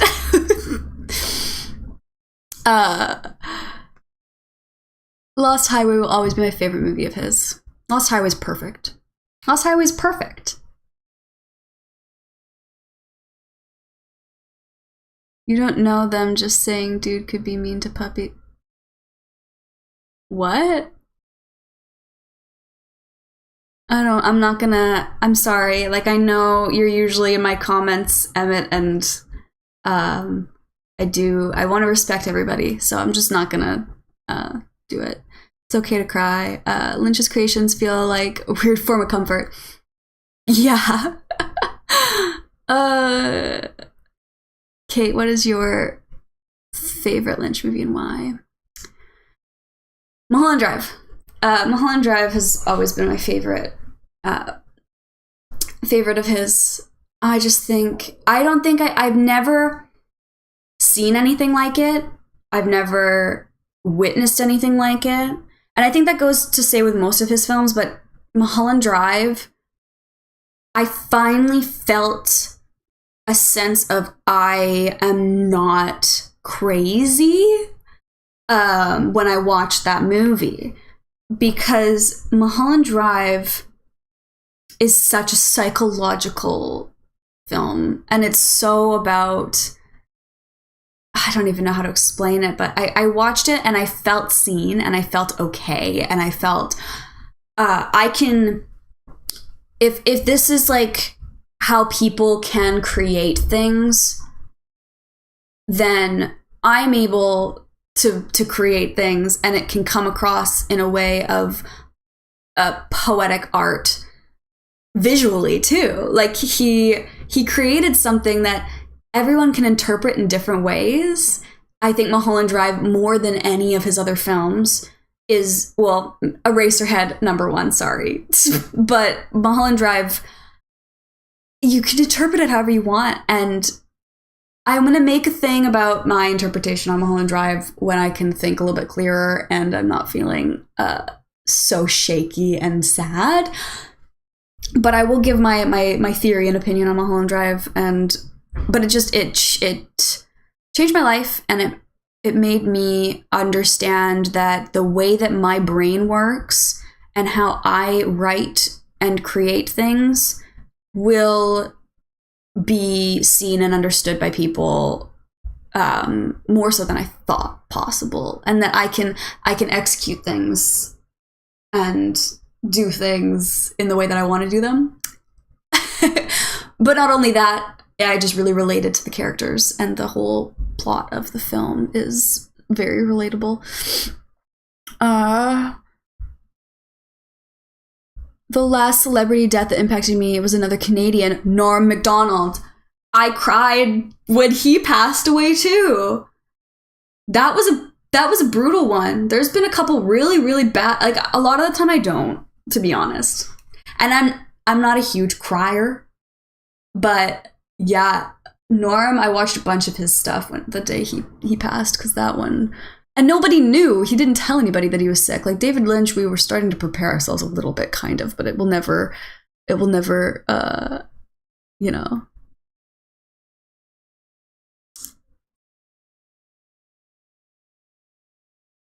What are we looking at? He was never awarded by the Hollywood establishment. Not properly. No.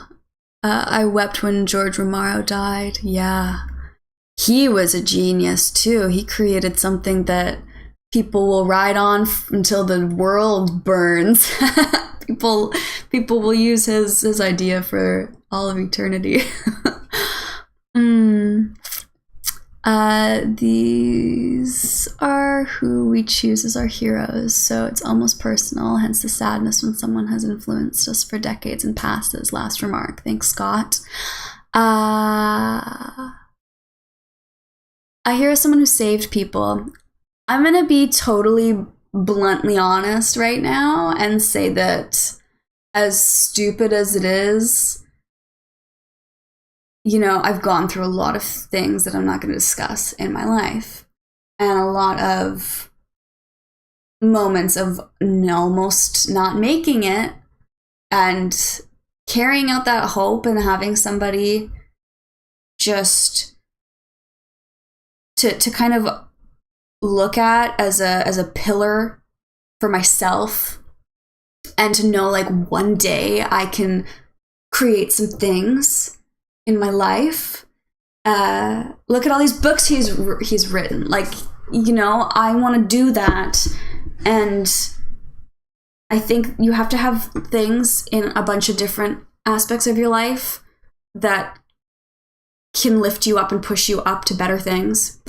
And yes, people around you can do that if you're lucky enough to have people around you that give that to you. Again, I had my dad. He passed away. So now, like, I didn't have that, you know? So then I didn't have him, and I didn't have anybody with, like, a like mind for a long time. And I had this guy, David Lynch, who was like-minded, and I would watch all of his interviews and all of his films and read all of his stuff. And I think that willpower is a huge thing in life, and I had a lot of health problems. I'm gonna be honest. And he definitely gave me such a spiritual awakening that I held on a little bit longer. Did I lose my music? I think I did. Sorry for the loss of music. I wasn't paying attention. I wept a little when David Bowie went, and I'll probably weep when Kate Bush dies. Yeah, those ones. You're so right. David Bowie was a terrible one as well, and Kate Bush. But yeah, so I think like having like that hero, I wouldn't say is the right word, but that pull from the universe in some way, that I need to create the things that I want to create. And, you know, mind is stronger than your body a lot of the time. And if your mind is strong, you can overcome more. And I got through those things, which is what I was talking about earlier. This book had a bunch of hospital slips in it. I've had lots of surgeries. I've had lots of things. I've had a lot of near-death things happen to me. But having those certain things, like his films, to sit in bed while I'm ill, and I get to watch them and feel something and think, wow, one day I could write something or be something, or even just enjoy more of this. I have a whole life to enjoy this. And it helped me.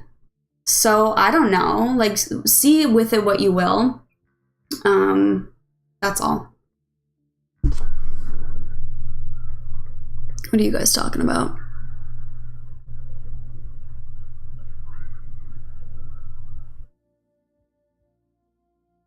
My filmmaker. No. I thought about it. I create little things, but I'm a writer. I'm definitely more of a, yeah. I've created a couple little short films that I play with my writing, little things, because I like the theatrics of it all. But I'm a writer. I have a novel and a poetry book that I'm trying to get the right publisher attached to it right now. So when that happens, ayo.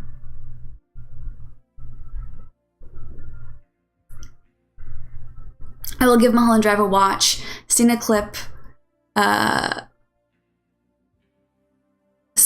when Matt Damon eats chili and explains why they don't make movies like that anymore. What? Did Matt Damon bring up Mulholland Drive in something? That's funny.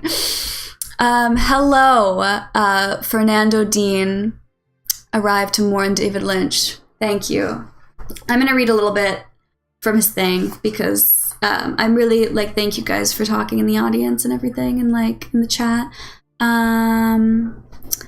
Rest in peace, David Lynch. Yes.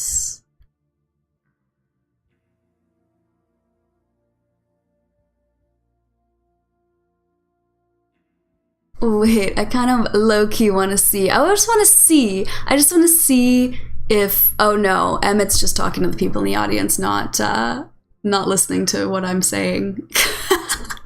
Okay, he's immortalized through his work. He's going to be even more popular now in death. Unfortunately, that's true. Let's see. What do we got? What should I talk about? I'm gonna read a little bit from Catching the Big Fish because I really like how it. Okay, here, this is good. We're gonna read this a little bit from this one. No source, no path followed me. Hi, nice to meet you. No source, no path. Cinema is a language. It can say things, big abstract things, and I love that about it. I'm not always good with words. Some people are poets and have a beautiful way of saying things with words. But he does, so he can just... But cinema is my own language. And with it, you can say so many things because you've got time and sequences. You've got dialogue. You've got music. You've got sound effects. You have so many tools. And so you can express a feeling and a thought that can't be conveyed any other way. It's a magical medium. And I believe that. And it's funny with writing, I feel like there's so many things that I want to do with it. But I'm like, I need music here and I need a long feeling here. And yes, you can get it across kind of with words, but I definitely film is different for that. Okay, I want to find, there's some really good parts in this. Let's see. Maybe this one. Maybe this one's good. Desire. Desire for an idea is like bait. When you're fishing, you have to have patience. You bait your hook and then you wait. The desire is bait that pulls those fish in, those ideas. The beautiful thing is that when you catch one fish that you love, even if it's a little fish, a fragment of an idea, that fish will draw in other fish and they'll hook onto it. Then you're on your way. Soon there are more and more and more fragments and the whole thing emerges and it starts with desire. And that's exactly what we were talking about. Exactly. It's that passion. And like I was saying with everybody, if you do what you love and you put it out there, which is the love, the first of it all, you will attract people because of that love. And that's why we were so attracted to Lynch. Hello, I got out of work and my friend told me David Lynch passed away. I don't know too much about him, but I just finished Twin Peaks, so, you know, it felt weird because actually I was watching many videos about him talking about art, life, and cinema. Yeah. He's going to continue for the rest of the world spinning to impact people. And I think that the gateway for a lot of people is Twin Peaks because it's just amazing. I don't know. I'm sorry that you didn't get to see him while he was alive, but it's there for you. He let himself be there for you to see and to love, so enjoy.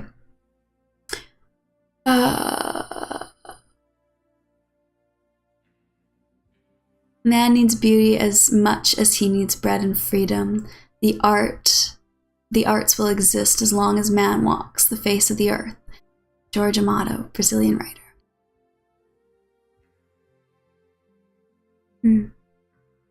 That's actually really lovely. I like that. Check in with Dundurn Publishers in Toronto. I can put in a word. Dundurn. Let me just keep that. Just so I don't forget. Thank you so much. There's a few different ones that I'm looking at, but I definitely need to talk to them and kind of see what their thing is. I'm trying to be picky, but thank you.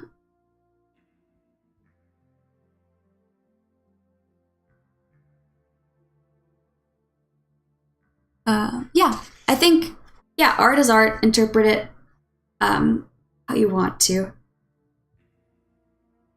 Okay, I'm gonna find another good little bit from this one.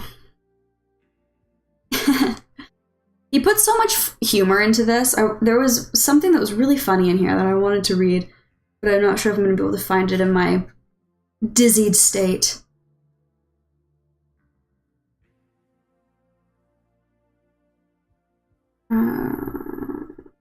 This could be good. This is a bit more about the transcendental meditation. Getting there. Some forms of meditation are just contemplation or concentration.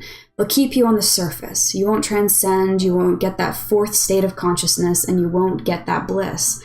You'll stay on the surface. Relaxation techniques can take you a little way in. That's beautiful. It's like having a massage, but it's not transcending. Transcending is its own unique thing. When you dive within, the self is there and true happiness is there. There's a pure, huge, unbounded ocean of it. It's bliss, physical, emotional, mental, and spiritual happiness that starts growing from within, and all those things that used to kill you diminish. In the film business, there's so much pressure, there's so much room for anxiety and fear, but transcending makes life more like a game, a fantastic game, and creativity can really flow. It's an ocean of creativity. It's the same creativity that creates everything that is a thing. It is us. And what is it? Oh, wait, what? And why is it so easy? Because it's the nature of the mind, because the mind wants to go to fields of greater happiness. It just naturally wants to go. And the deeper you go, the more there is of that until you hit 100% pure bliss. Transcendental meditation is the vehicle that takes you there, but it's the experiencing of the ocean of pure bliss consciousness that does everything. Now, he really understood transcendental meditation, which is why I'm not going to fully get into it, but I kind of wanted it here. This is an incredible read. It really gives you an abstract view on your consciousness and your world that you live in. Oh my God. Whew, it's crazy because, I didn't picture things the way that I picture them now before reading this book. And reading this too, because he discusses transcendental meditation in a more digestible way in this book for more people if this is a little bit heavy. But I don't know. I really liked Twin Peaks. What an amazing show. The ending. I really liked the credits song. I will keep working hard for David Lynch in my artwork. Thank you for reading me and hope you feel better and have a good day. Thank you so much, Resolito. I really very much appreciate that. And yeah, you watch him and understand it and take whatever inspiration into your own art and work. And that's what's important about being alive.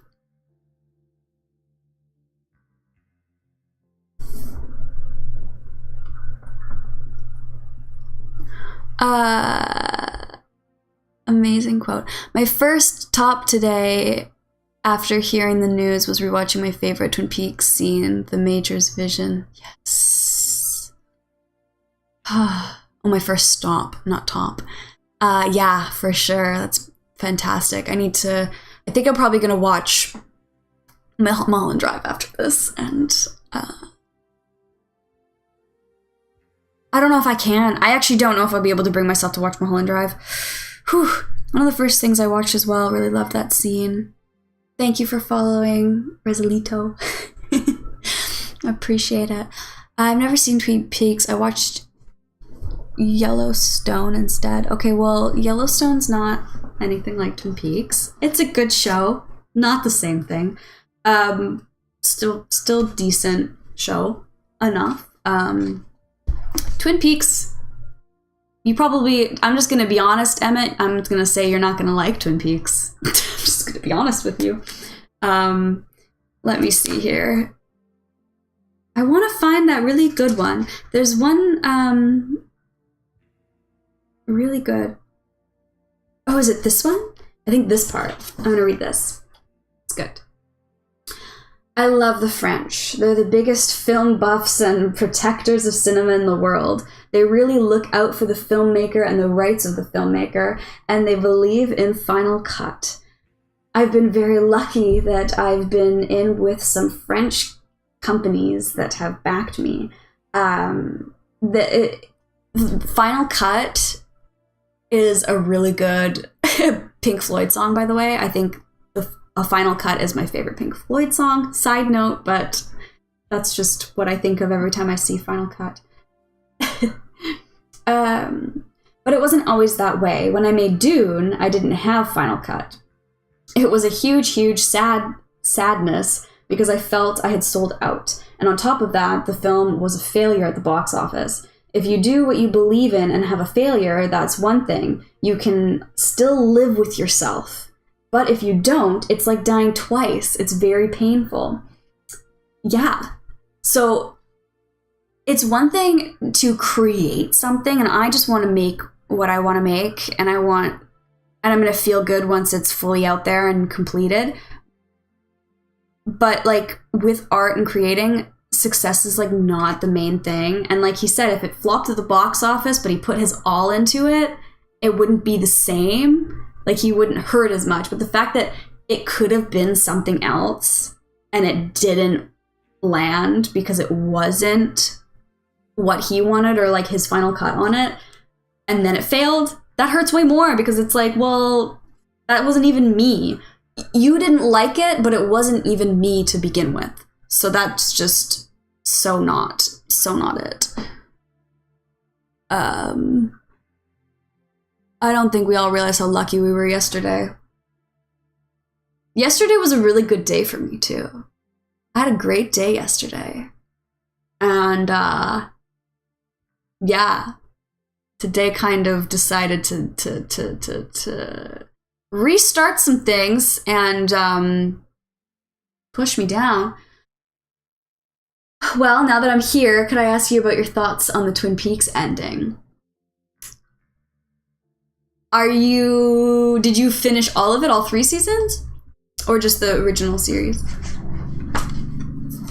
Because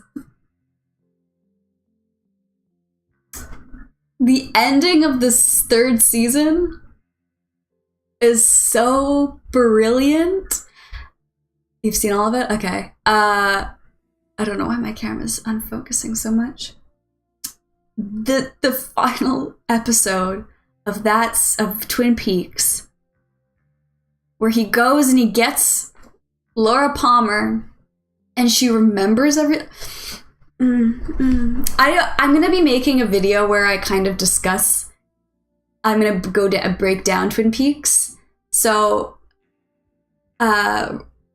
Resolito, if you're into that, check out my YouTube. I'm planning on making one of those. I've already been writing about it to make a full Twin Peaks little theater masterclass thing about what I think about it. So I will be doing that. I need to get my ducks in a row because there's so much to discuss about it, and I will jump all over the place. So, you know. I understand the issues with the movie, as well as a big Dune and Lynch. I really love that it exists. I like Dune. I don't care. I know he didn't really like it even, but I still enjoy it. As a big Dune and Lynch fan, yeah. I think the talk around Lynch Dune will get more nuanced with time. Lynch no longer around to be vocal about how disappointed he was allows us all to see it. Yeah, I think the fact that he really, really talked about it a lot, about how much he hated it, made other people go, yeah, it does suck, doesn't it? but it didn't really. It's just different. You should, and yeah, I'm gonna check it out. See that video. Thank you. I will. So hopefully now I'm feeling like I have to do it sooner rather than later because I'm feeling just mutilated at my core. So I don't know, within the next few weeks, because it'll take me a while to film it all, but it'll be there. So put those notifs on. Oh, it's like an old type of Law and Order show? No.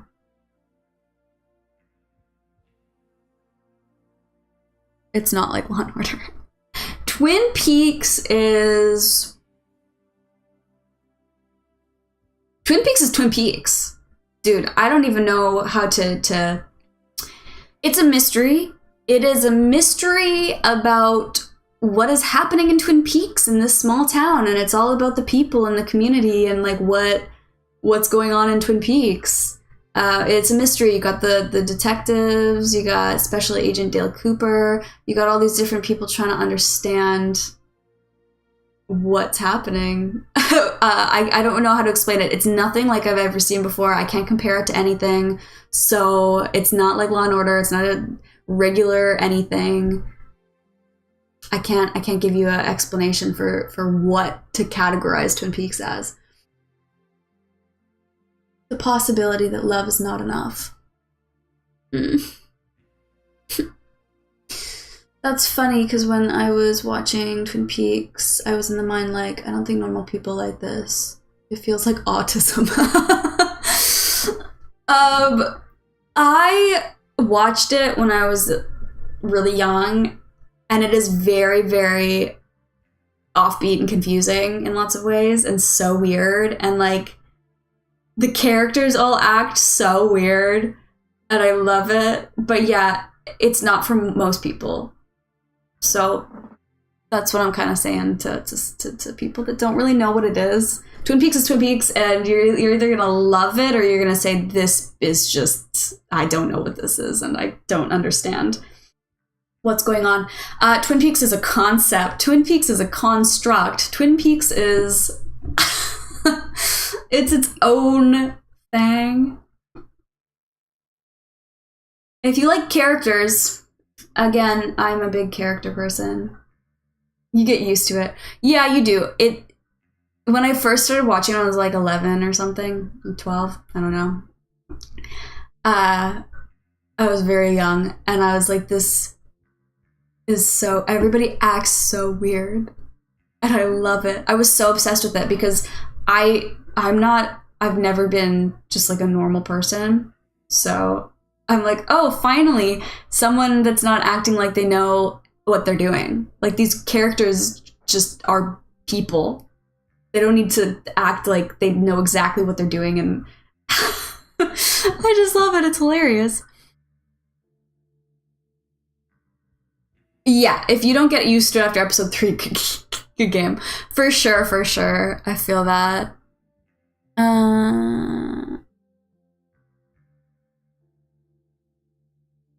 It's not another murder mystery. It's the first murder mystery. Facts. To understand Twin Peaks, you have to watch it. Yes. Jack. He is silent. Have you seen Lynch in the Louis episode? Yes. I haven't seen the full episode. I can't get it because, like, obviously, like, Louis C.K. is canceled. But I saw like at least like 5 minutes of it where Lynch is just like yelling. It's really funny. Lynch being Lynch for like ever. Got a light. Yeah. Got a light. I used to reference that so much because I thought it was so like weird, everything to do with that character. Also, I really like that Twin Peaks season 3, it has homages to all of his other films. So like you tie in Lost Highway and you tie in Mulholland Drive at the very end, and you tie, like, he has ties with all of his films in it. Like, it's definitely, honestly, a way, like, a great final thing for him to have created. I just wish we got more, because I know he had more to offer, but it's just where we're at. Hi, Joker fan. How is it going? We're mourning today. Today is a day of mourning.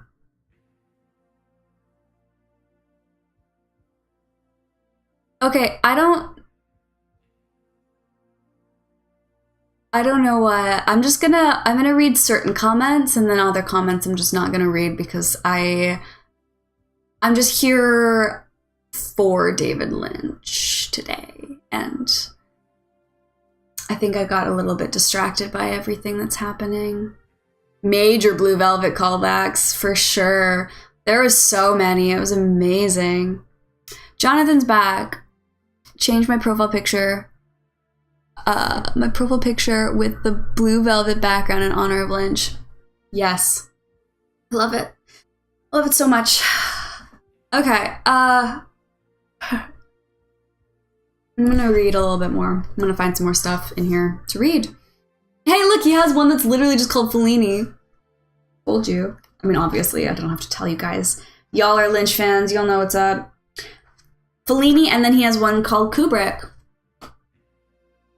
Stanley Kubrick is one of my all-time favorite filmmakers, and he did me a great honor early in my career that really encouraged me. I was working on The Elephant Man, and I was at Lee International Studios in England, standing in a hallway.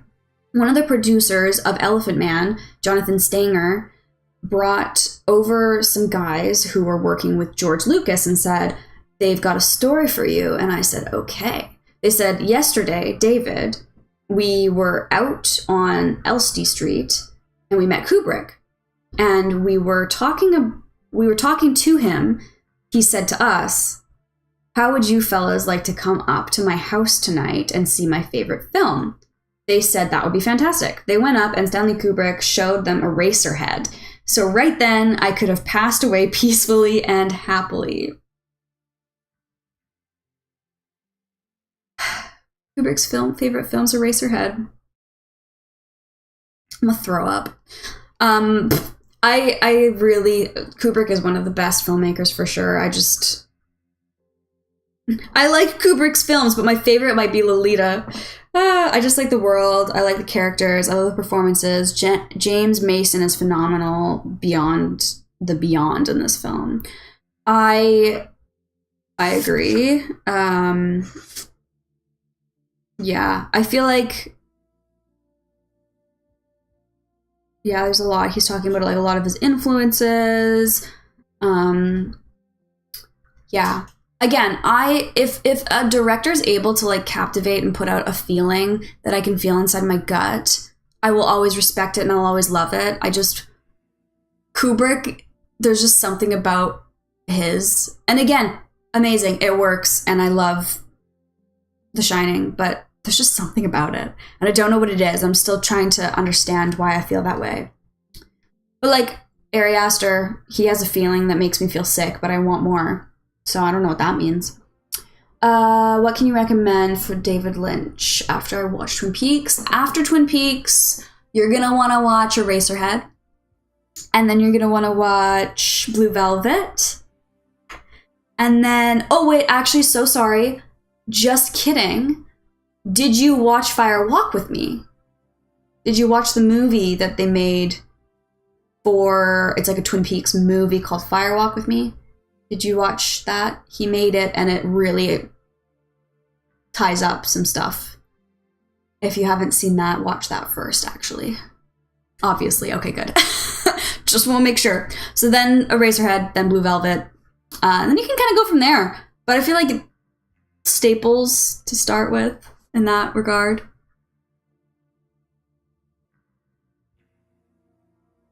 Cool to see the shot-for-shot comparison of Kyle and Laura. Yeah. Oh, and both of the things that they were in together. For sure. I think David had a subtle but great sense of humor. The season 3 scenes with Michael Cera coming in looking like a punk ass. It's so funny. No, the thing is, I think everyone's like, oh, like, David's, like, this pretentious filmmaker, or, like, whatever you might think. He had a sense of humor. He didn't take things super seriously in lots of ways. It's like, I don't know. I think he had a lot. He made lots of jokes throughout his everything. He was hilarious. What a movie! Yeah, I think you can watch all of his filmography. Yeah, obviously, watch all of it. Yes, you're right, Skynox. But I think Eraserhead you need to watch next. Do you know about him repairing his pants? Oh yeah, Michael Sarracene's 10 out of 10. Final Cut is a Pink Floyd record. Yeah, I literally said that. I love Final Cut. I really like the song Final Cut by Pink Floyd too, though.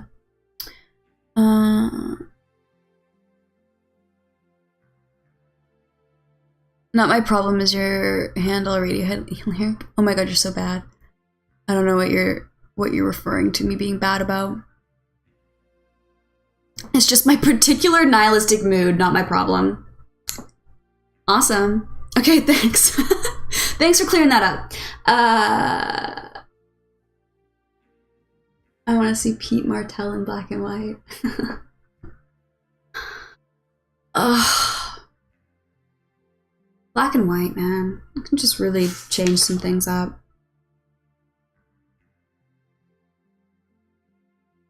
I want to find some more things here. Talks a lot about Inland Empire in this. Okay, let's talk about this one.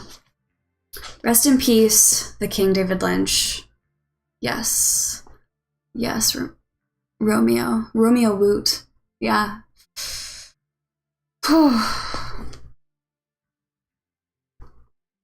Okay. I can't really see when I do this, but I'm gonna cry again, so we're just gonna... I don't want to show my face. The death of film. I'm through with film as a medium. For me, film is dead. If you look at what people all over the world are taking still pictures with now, you begin to see what's going to happen.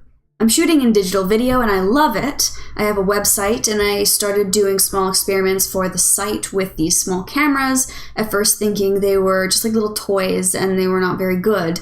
But then I started realizing that they're very, very good, for me at least. You have 40-minute takes, automatic focus, they're lightweight, and you can see what you've shot right away. With film, you have to go to the lab and you don't see what you've shot until the next day, but with DV, as soon as you're done, you can put it into the computer and go right to work. And there are so many tools, 1,000 tools were born this morning, and there'll be 10,000 new tools tomorrow. It happened first in sound. Now nobody's got Pro Tools, and I guess he's just kind of talking about... I thought he was going to talk more about film making as a whole, but he's going very much into the digital world, which he filmed Inland Empire on like a little digital thing, and he was all like pumped about it because it was huge for him to do that. Let's see what else we got. I feel like, where's the really funny thing that I read? There's something super funny in here. Okay, here's some advice from David Lynch himself. Did you read Kyle's post? No, I went off of the internet, well, I'm on the internet right now, kind of, but I am muting myself because I can't go and open any more social media apps because I just keep seeing his face and seeing people posting about him, and I couldn't do it, and I just wanted to stop seeing Rest in Peace and start seeing other people talking about good stuff and me being here and talking about him, and not just like posting sad stuff about that he's gone. So I didn't, and I don't think I'm ready to see what Kyle has to say. That's not going to be good for me.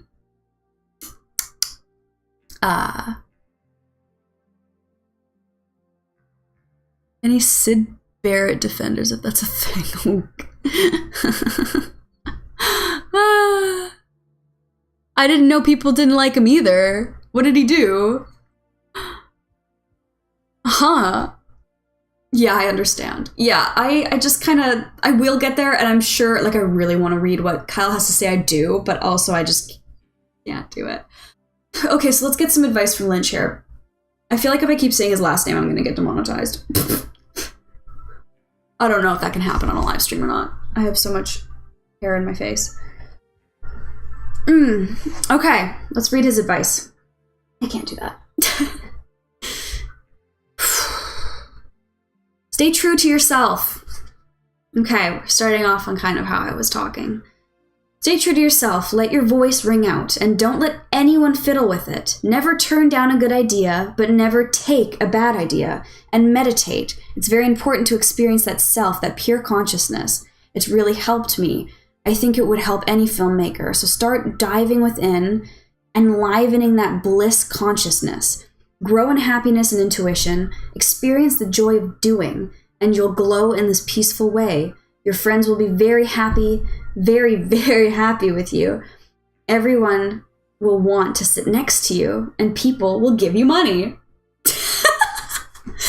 Thank you for your insight on your... I was expecting that to go a different way, but that was really funny. Yes, thank you, David. I stay true to myself until people get attracted to my good energy that speaks from a true spot, and then I get money from it. Great. I'm gonna live by that page. Oh gosh. Okay. Sleep.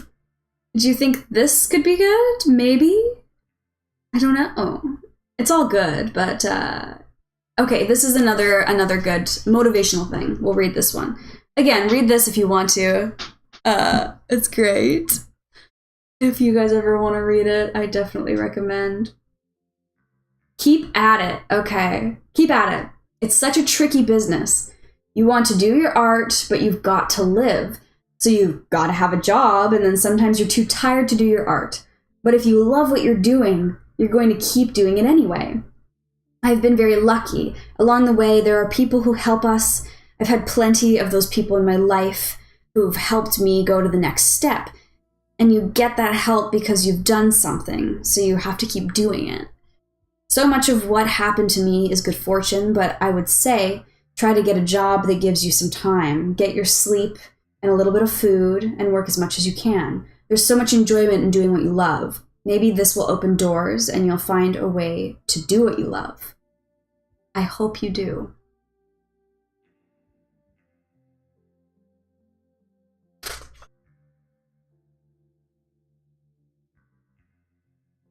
What's the name of the book you're reading? It's called Catching the Big Fish. Yeah, by David Lynch. It's basically his it's very easy read. It's very it's a chill read. It's about transcendental meditation. It's about understanding yourself, your soul, your consciousness, and like just creating. And I don't know, I guess it's very much, it's kind of like, I don't like self-help books. I think self-help books personally don't work for me, but this feels like a self-help book to me, kind of. Like sometimes I'll just open it and I'll read a little bit and I'll go, okay. Like this. Success and failure. In some ways, the more films you've done, the easier it is to make one. You become familiar with the process of catching an idea and translating that idea. You understand the tools and the lighting. You understand the whole process. You've been through it before. But it's also harder because when you release another film, it's seen in context to what you've already done. It's going to be judged based on that. And if you've just come off of something successful, you feel that you may take the fall. But if you've come down from something very low, as I did after Dune, there might be zero fear. You feel you can't get any lower. You may experience this euphoria and freedom, and that you have nothing to lose. You have to learn to find balance in success and failure. Success can kill you just as failure can. And the only way to And the only way to have balance and success and failure is to function on that unified field level. There's your friend. You can fake it. There's your friend. You can't fake it. You're either in that field or you're not. And when that field is fully enlivened, you can't lose, no matter what happens. I'm having issues talking.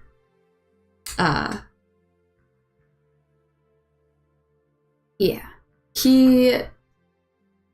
It's very interesting. It is very much about meditation, but it's good. I'm going to say, out of everything that I've read by him, I like Room to Dream the most because it talks about him as a person and like experiences that he had growing up. Like it's a very much a bio of him. So I think that's the best. This is a lot of fun too, though. Lynch on Lynch. It's very interesting, and you can like, it just goes over a little bit of his like childhood, but then it's like a lot to do with his movies as well, and I definitely like this a lot. There's pictures too. There's pictures in it. I'm gonna buy it. I think I need to read it. Yeah. It's kind of like, I think it is, I guess it is a self-help book. I don't know. It's kind of funny to think of it that way.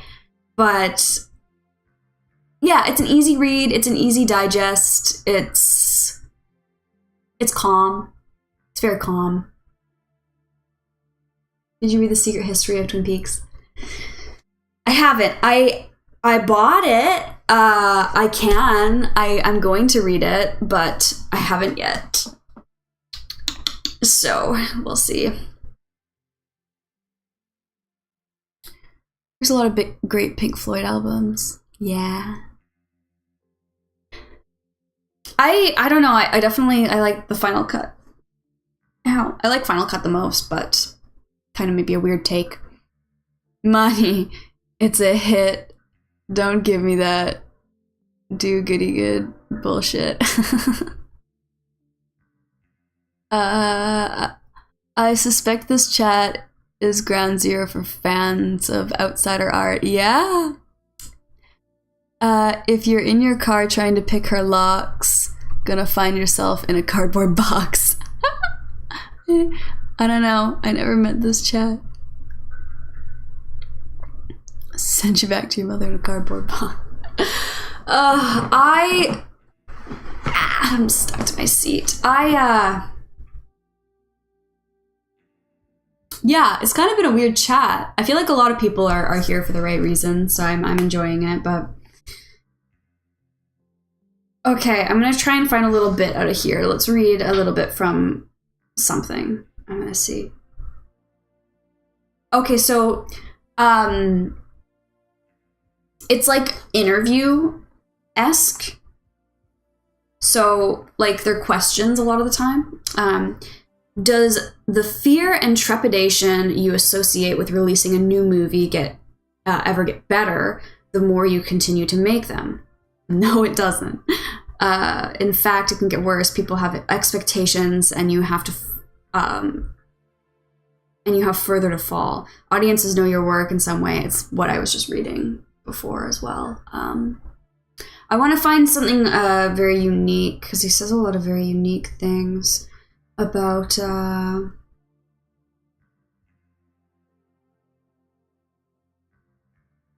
let's see. I want to find something in here. I think I can.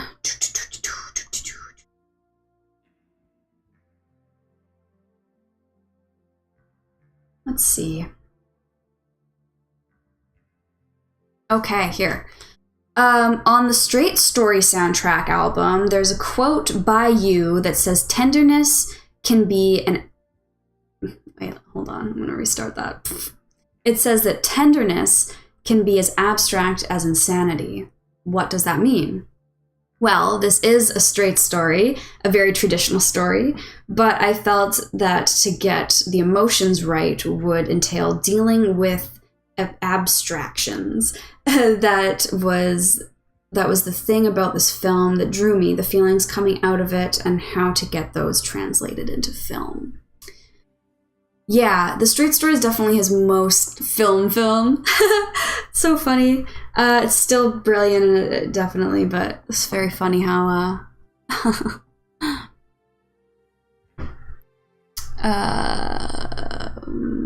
there's a beauty in the strangeness and a strangeness in the beauty. Yeah. My chest hurts so bad. I told Kate she was the David Lynch queen the other day. She's really proving it. Thank you.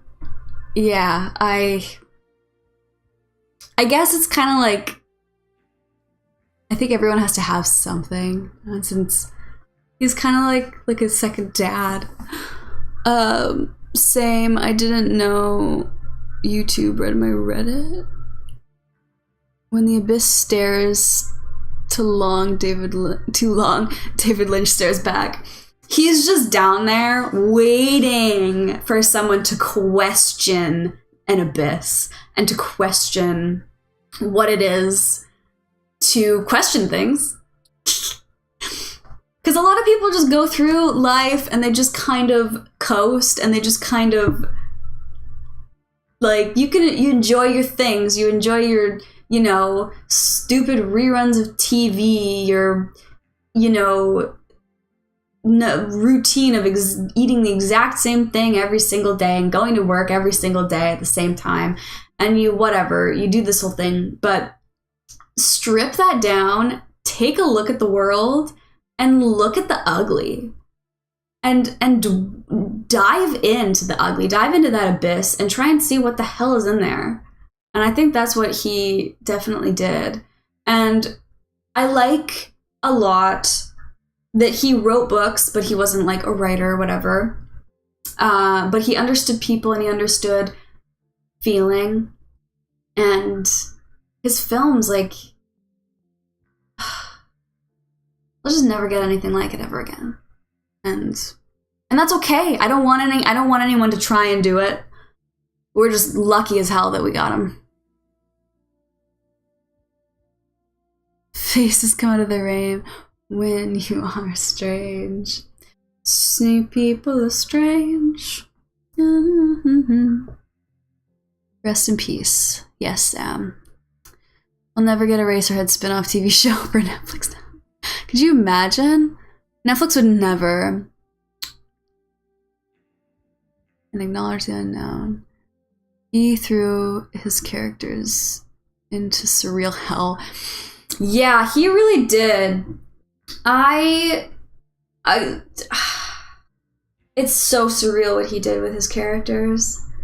And even though a lot of it was very untangible and like unexplainable, everybody was still like, whoa, he did that to those people. And he definitely wow. He ran them through ringers that people didn't think existed. And so I'm currently writing a romance mystery, and it's definitely like, I'm a poet, so it's very poetry put into novel form, and the way that I describe my characters and how they describe things is very definitely poetic. But I'm fleshing it out a little bit more, and I'm trying to like, anything that I make is going to be weird, and all my poetry is definitely confusing and weird, and I want it to always stay that way, and I want it to always be gross and like a little wrong and a little raw.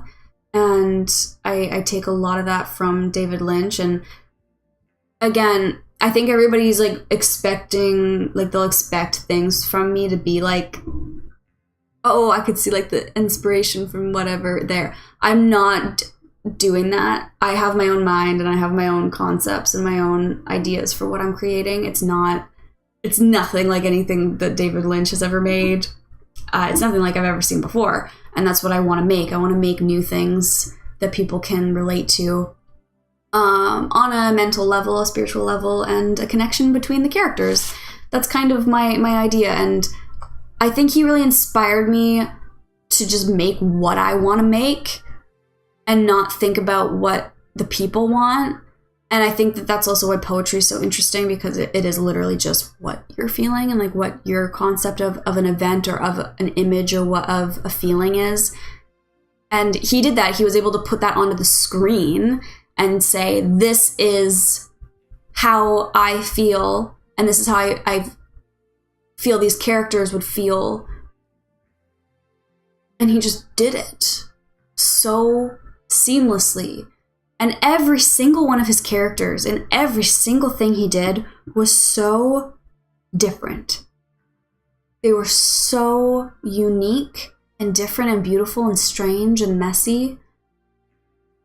And yet they were still all David. And that's what I want. I will always strive for that. I mean, it's better than regular hell. Yeah. Send me some surrealist hell, I'll take it. I have to get back to work, friends. I hope everyone has a good day, and don't forget the owls. They are not what they seem. You're right. Love someday to hear your poetry. I'm new here. Thanks, Scott.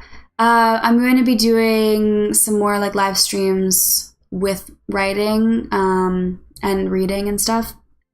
I'm going to be publishing my stuff hopefully this year. And it's a process. Publishing is actually really hard, funny enough. You think you would just be able to go, here's my thing, take it, and like run with it and publish it and put it into a book for me. Here's some money.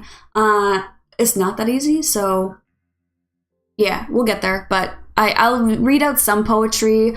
I'm going to be doing some live streams where y'all can just like write with me. Like I'm going to be writing on the live stream and you can just kind of follow along as I write.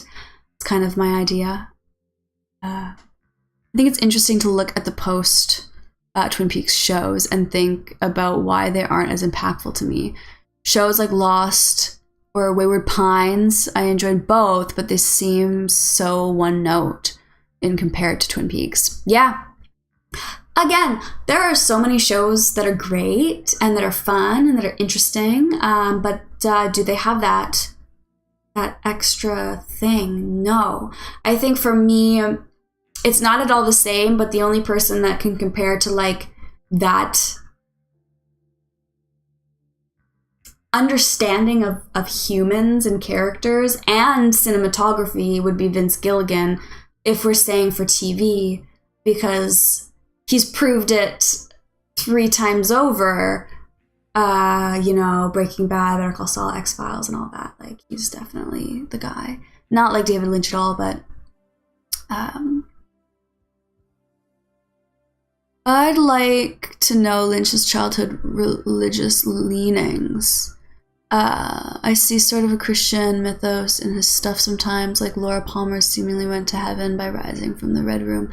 Yeah, in Room to Dream, I have the audiobook, and he talks a lot about his upbringing, and there's some of that, for sure. I think he sees religion on like a,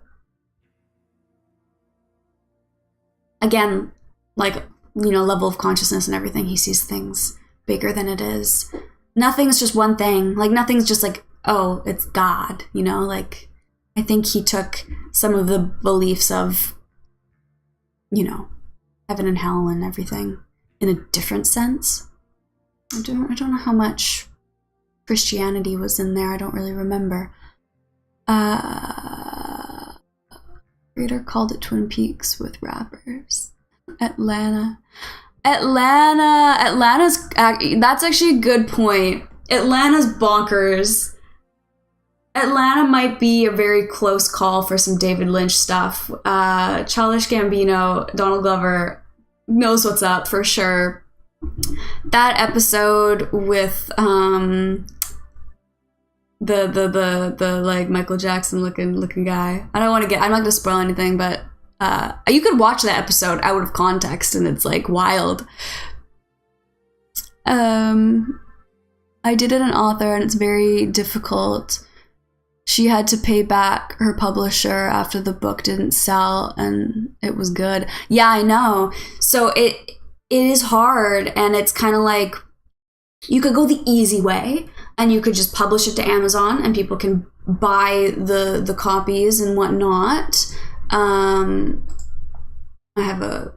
we good? Are we still listening to music? Are we fine?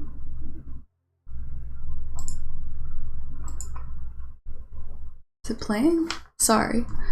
No, it's not playing. It's very hard to publish things, and yeah, I could just publish it to Amazon, easy peasy, no problem. It would just be there. People could buy it. You pay a one shot fee to Amazon, but I don't want to do that, and I want the harder route, but I also want it to work, and yeah, I don't want it to just not sell, and then what? So I have to look at the publishers. I have to look at what the publishers are able to get out there and what they've done and how the success has worked with them. So there's some good ones, but there's also a lot that's just like so hard. Don't forget Vince Gilligan's brilliant cameo on Community. Yeah, so true. Community is great also. So funny. Very smart sitcom. I never finished Leftovers. Author is Victoria Hetherington. Her books Moon, Calves, and Autonomy.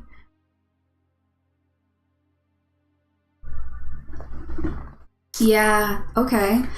So did it get published in the end, and it just didn't like sell enough copies for her to like pay off the publisher, or how did that work? Teddy,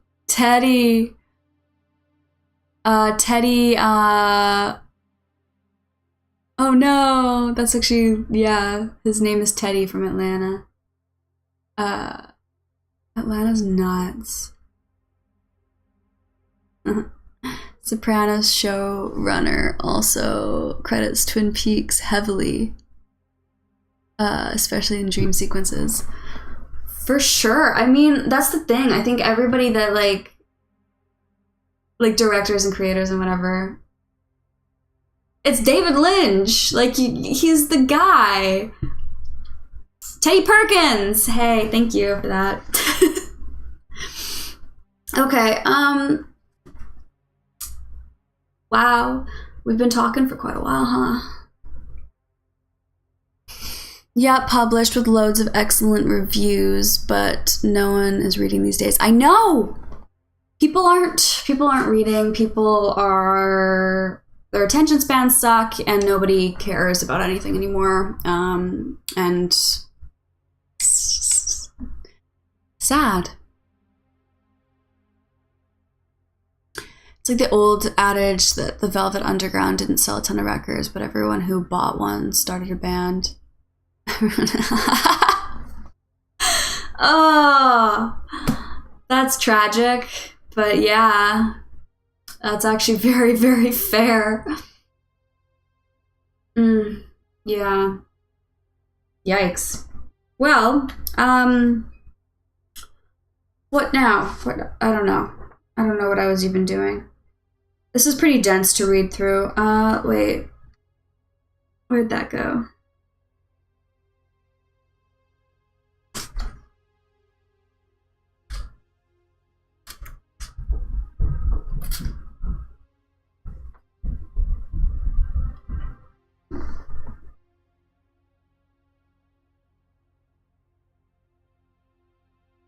Okay, this is interesting. Let's read this. Angelo Badalamenti's music for the film is beautiful. He's talking about The Strange Story. As one might expect in this case. It's very different from the kind of score he's done for you in the past. Did you have to work out a new way of working on this? And then David Lynch responds, no. We get together and sit down and I talk to him because he wants me to talk about a mood. And he plays as I talk. I keep having to stop him. he lifts his hand off the keys and I say, Angelo. And I'll change my words, and then he goes again. And then I'll say, no. It's like, and say different words. Because those words are giving us the music. And then starts playing something, and we're off and we're running. And it's literally 3 or 4 tries because he's interpreting those words. And as we zero in closer and closer, he'll hit a thread that is it. And then he expands on that thread and goes, we recorded all the music for the Straight Story in my own studio. Angelo is conducting 14 great musicians.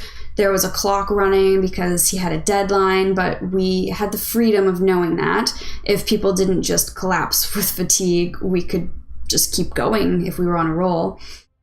I love this, and I love the relationship between him and Angelo, and how David Lynch would just talk and he would play music, and they just had such a connection of like, you listen to my words and feel something, and then I'll feel something from your music, and I'll say words that go with that, and we'll grow. And I just, when we lost Angelo, I was like, this is it.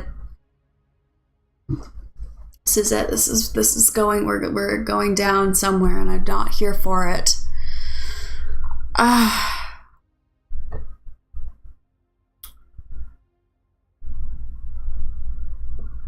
Yeah. Well, I don't know what music is playing. I can't hear it. I can't hear it anymore, and I want to.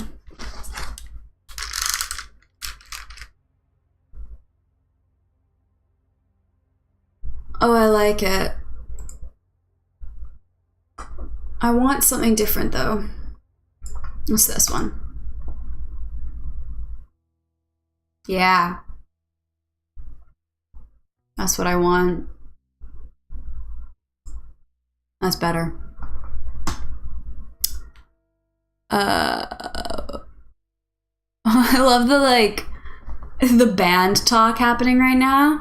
Are you a Robert Creeley fan? Which was he in? 1 second. Robert Creeley. Give me a moment.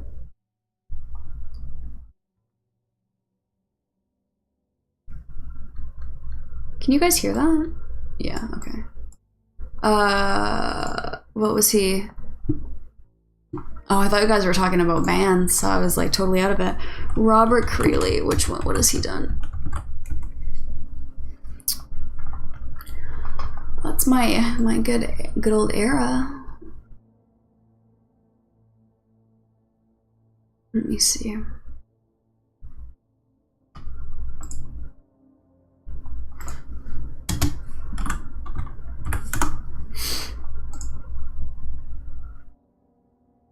Great poet voice. Recommend listening to a poem called So There. Okay. Gotcha. Let me see. I just kind of want to see this. It's very small.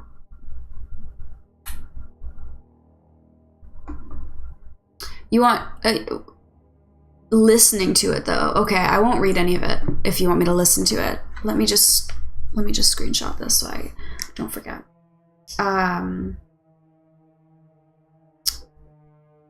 Yeah, I'm so excited for that. I find it kind of hard. It's funny when you dive into like finding different writers and poets and stuff, and you hit a wall where it's like, okay, I've read all of these, and you just keep getting recommended people that like you know.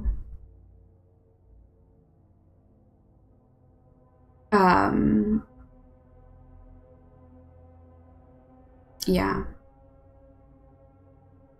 So I'm always happy to learn new ones. So happy.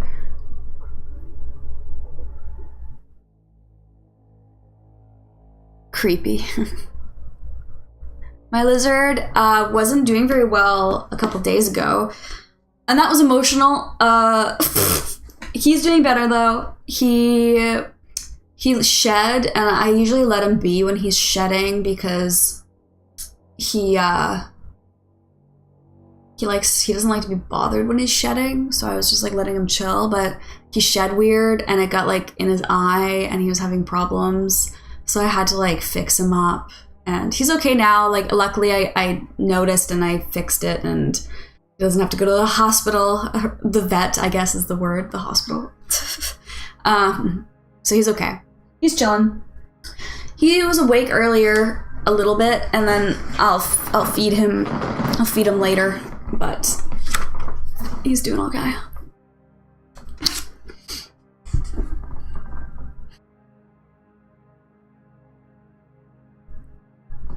We ate typography.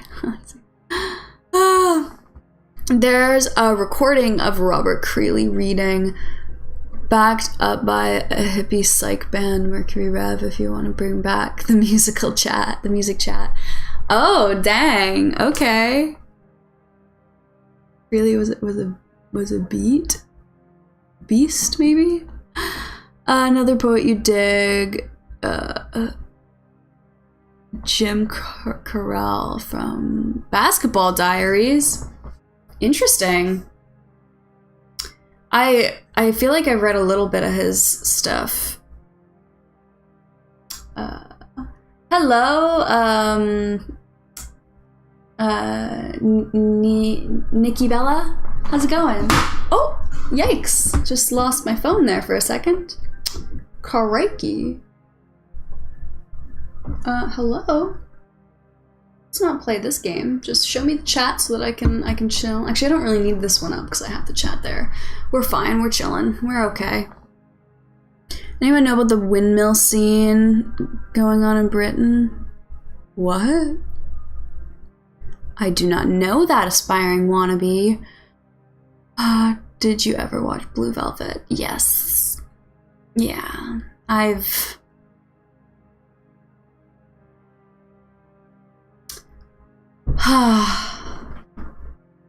seen it all. I've seen all of his stuff. All of his brilliance. I did a video on my YouTube where I go through my movie collection, and I have this really cool Twin Peaks box.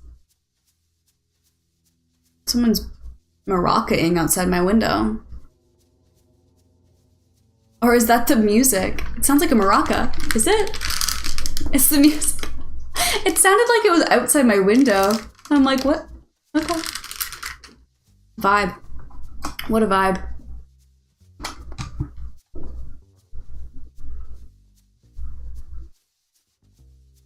His cameo in Louis was one of the best ever. We were just talking about that not that long ago, Foster. It was funny. A few people were chatting about that. It's pretty good. Beatniks, not Beast. Oh, okay. We just got Crawler by Idols sent to my house on Monday. Oh, I like Idols. Idols is a cool band. I was a teenage metalhead and I listened to Anthrax.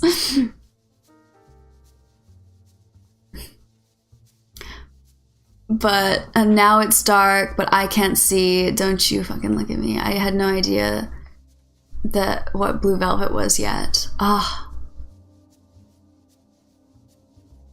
Yeah, he's a really good singer. It's very unique. I enjoy how unique Idol's voice is. Joe, I didn't know his name, but I dig them. I used to manage a record store, so I'm very much into music and everything. Do I read books? I read lots of books, and I'm sorry, I know that this, oops. I have books here to read, and I've been reading little bits from them, Nikki Bella, and that's going to normally be the vibe of a lot of my live streams. We'll be reading books and reading things that I've written, and writing with me. I'm a writer as well, but today I'm just like honoring David Lynch with everybody, and I have some of his books, so I've been reading little bits from it, so that's why I'm here. So I'm sorry if it's not a lot of book talk right now, but I'll read a little bit more out of this one near the front maybe. Hey, yeah, a Let's Play series of the Twin Peaks game. I was talking about that earlier today as well, that I literally was just trying to make my computer better so that I could do that.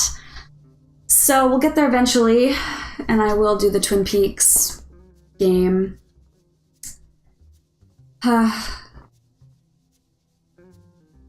HMV Record Store?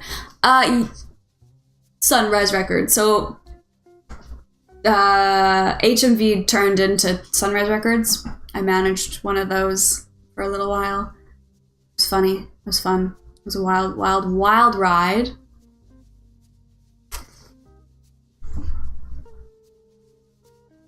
I need to get this one up to actually see it better.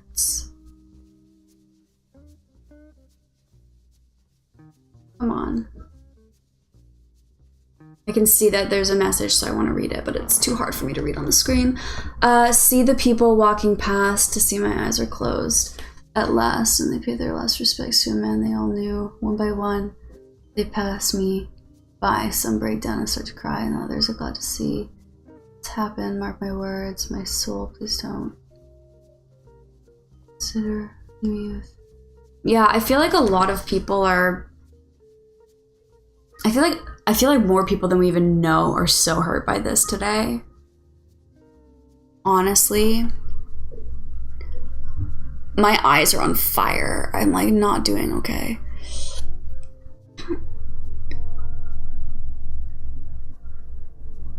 I mostly get my vinyl from Barnes & Noble.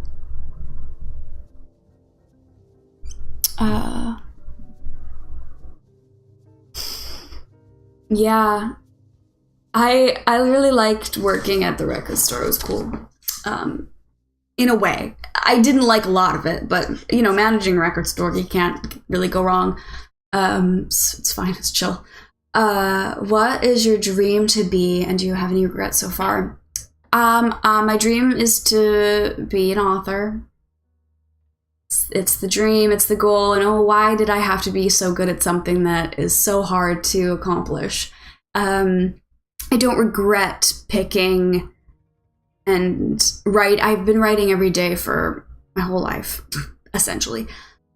And I don't regret things in that way. I regret not capitalizing on it sooner. Like, I've always just thought it was something that I liked to do, and it was something that I would do to kind of appease myself and to feel good. And to feel like I was understanding myself on a level that I didn't need to share with anyone, and I was just writing poetry and feeling like it was healing me, which it is, and I think it definitely is. But the dream is to publish books, and I have, you know, other ideas for novels. I'm almost finished this novel that I'm writing right now. And then I have endless amounts of poetry, and I just feel like that's it, and that's my goal. And, you know, I'm trying to go there along the way, meet people, build, you know, rapport with people, understand my reason for being here is that. And it's, again, it has to do with the authenticity and everything. And it's kind of hard to understand. That's a cool dream. Thank you. It's hard. It's not something that would be easy to do. And again, super easy for me to just come on here and, like, you know, maybe play video games and stuff, which I love to do too, and it's so much fun. But the end goal is writing. And I mean, I'm hoping to meet you guys. And, like, you hear me and you listen to me and you're interesting, and you find me interesting, and you'll connect with what I'm saying, and you'll want to read my work and understand why I do what I do, and maybe, you know, gain some people that are interested. So a little, you know, community, and I wouldn't say fan base, but like a community of people that I can talk to and that are interested in the same things. And I'm seeing like all you guys, you're talking about David Lynch. We're having fun with those conversations today. We're talking about music, we're talking about film, we're talking about art, we're talking about poetry. That's what I want. And I think like the human experience is so much about just like having that connection with people. And my connection is way better through my writing than anything else. You are nice. Thank you. Thank you, Nikki. I appreciate that.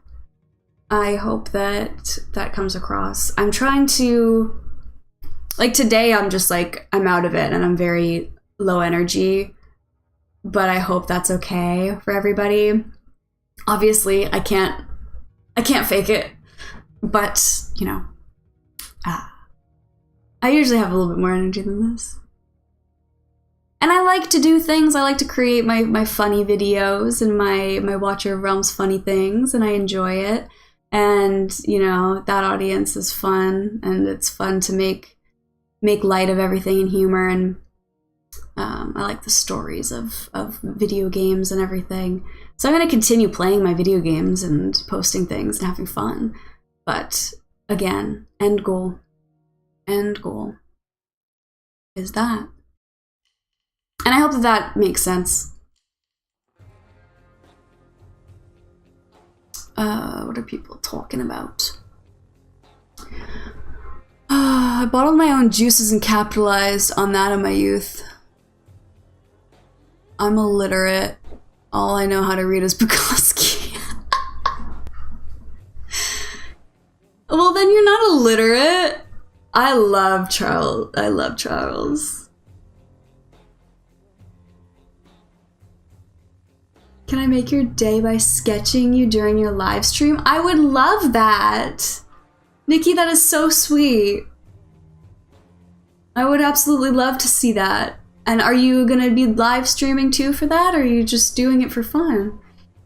I think I have my like YouTube and Instagram tagged as well, but I would love to show it once you're done sketching it. That's so sweet.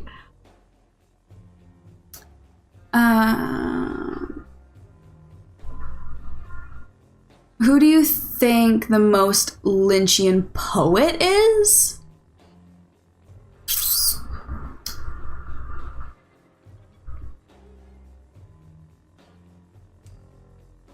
Poet hard.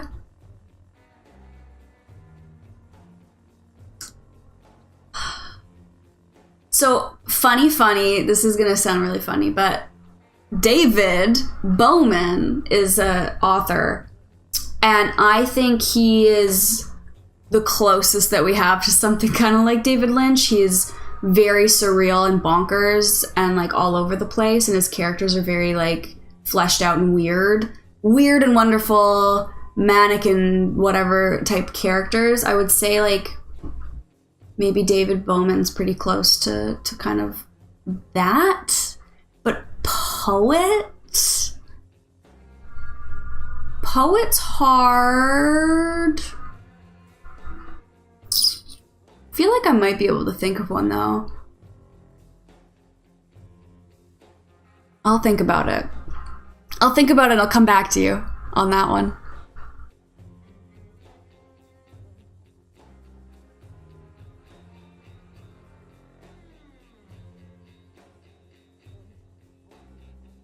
What's the poster in the background, the big one? So I got, the big one's Lana Del Rey, Norman fucking Rockwell, and then I got Tank Girl, and I got Paris, Texas, and I got, other way, Harley Quinn, Lost Highway, True Romance, Metropolis, Eraserhead, and Nightmare on Elm Street 3 Dream Warriors. I like Patricia Arquette, yeah. I have more stuff that I should hang up back there. More film stuff. I'm already working on it. Awesome, Nikki, I'm so excited to see it. That's so much fun. I recommend have to be some surrealist poet. Yeah, exactly. That's why I like, my brain went to David Bowman because he's very surrealist. He's like, I think the thing is like a lot of people will be like, oh, there's like surrealist authors that are more like either abstract or sci-fi or like different worlds, whereas like David Lynch doesn't, he's still in like the real world and still real people with jobs and like a reality of Earth. So that's why I think like David Bowman is very much like that in the way that it's still like normal. It's like America. It's just, but you see like the bizarreness of like the human mind and the weird things that people do and how they act. I would say he is the most similar in that way.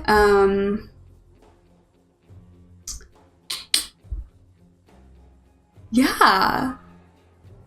I don't know. Byron. Ooh.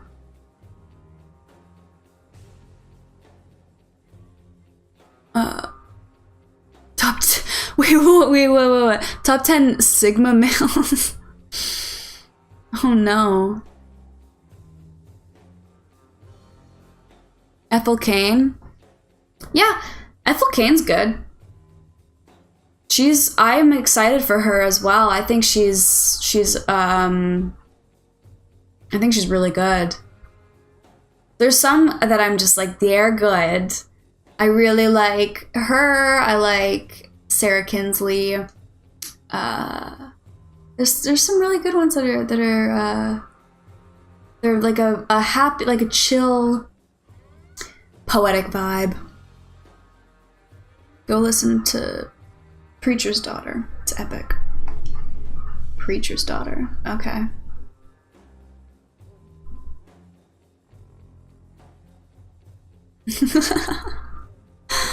Oh my goodness. Now I need to think about, because I think the thing is, so for me, a lot of poets it's very different than David Lynch. I keep thinking about different poets, trying to think of like, yeah, like different poems that I'm thinking of that I like that stand out in my brain are just nothing like David Lynch.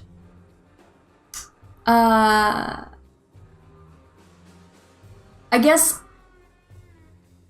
yeah, it's easier with art. Like if I'm picking like an artist, like a painter, I can think of a ton of painters and artists in that regard that are like David Lynch. But I can't think of poets.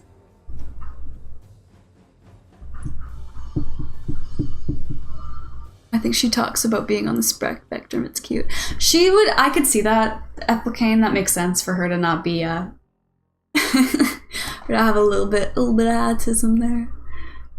That's nice. She seems very real. I like her.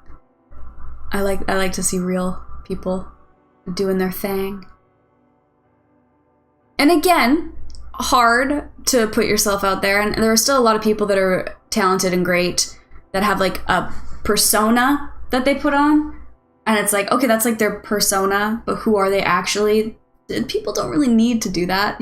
I can see why singers, more specifically singers, have like a persona and not like putting it all out there.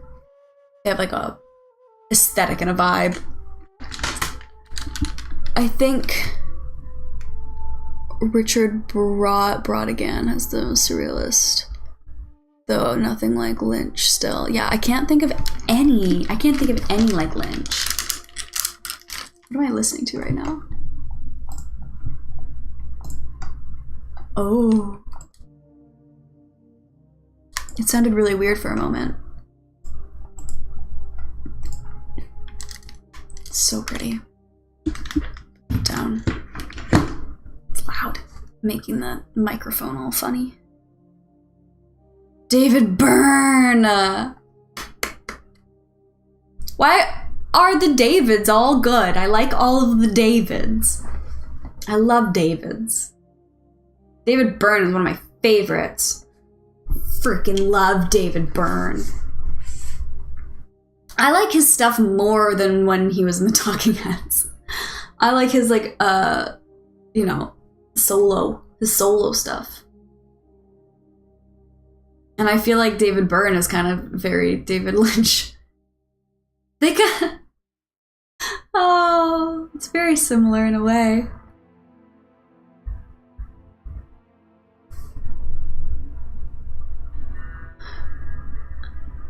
Gary Newman. Does he? That makes sense. That checks out. That checks out. I don't know why my chat's not loading on my screen anymore.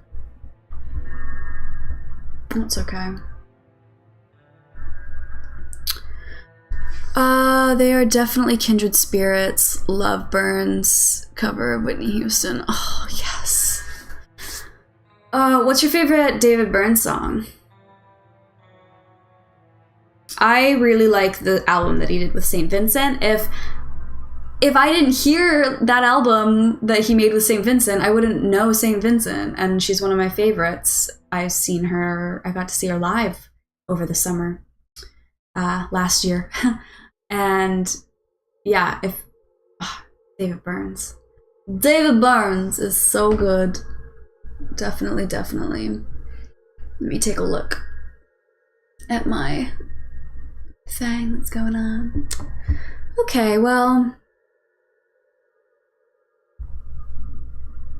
oops. I love Here from America, American Utopia.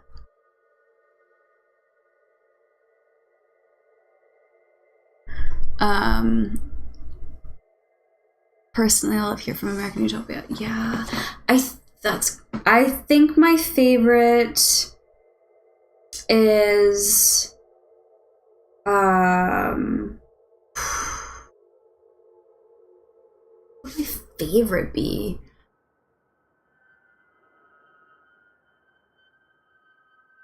St. Vincent is genius, but her interviews are so obnoxious. She's full of herself. Yeah. She's very...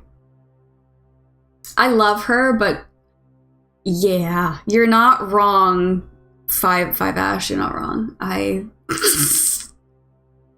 She's a... Yeah.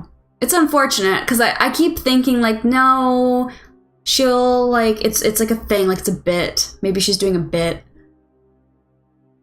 Nah, she's pretty full of herself, for sure, but I still love her. She's very pretentious. My favorite is, what's it called?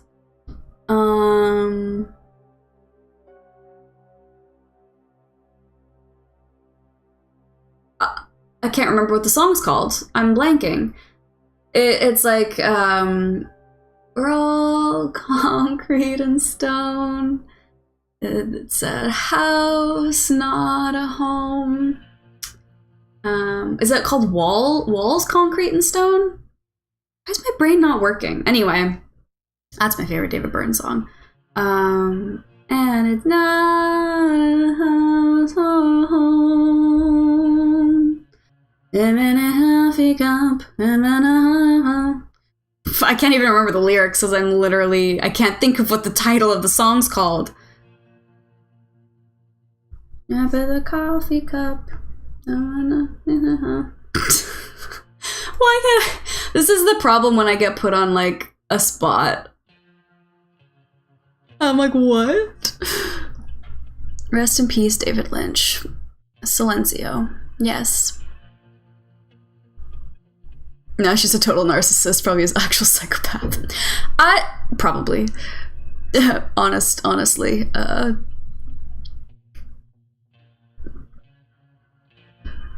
Yeah, As She Was is one of my favorites for, like, the Talking Heads era, for sure. Streets of Brazil, we'll never forget David. No! Where's the Straight Story Appreciators at, Rodrigo? Hell yeah, we love all of his stuff.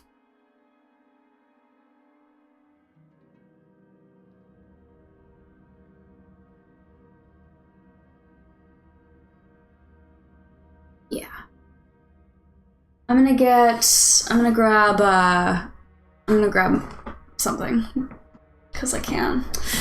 And I don't remember what I'm wearing. Oh yeah, like barely any clothes. Cool. I didn't prepare for this. I just feel kind of icky. And I feel like I'm gonna cry again. Okay, hold on. I'm back for a second. Kyle MacLachlan's tribute is so sad. I don't want to talk about it. I haven't seen it yet, and I'm avoiding it.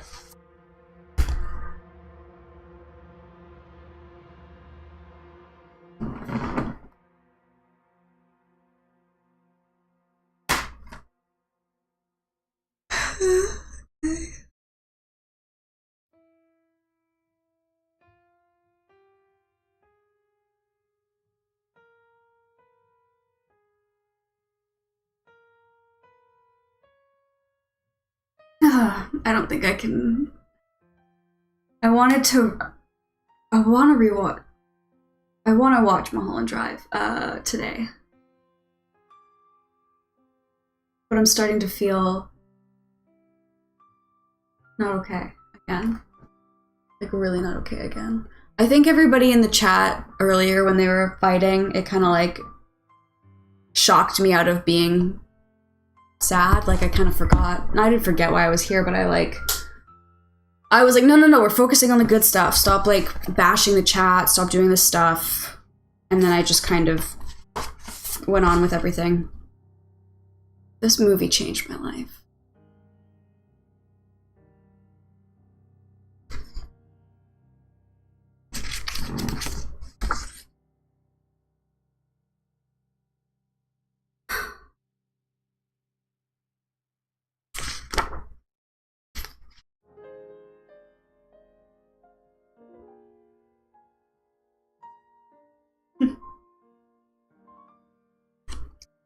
Mulholland Drive. Probably, possibly, and maybe. These three words inevitably arise again and again in an attempt to describe the delicious puzzle that is Mulholland Drive. That's 3 words more than Lynch himself inclined to offer when it comes to expressing the movie. To get an idea of his reluctance, one need look no further than his synopsis. Part 1, she found herself inside the perfect mystery. Part 2, a sad illusion. Part 3, love. In other words, don't ask.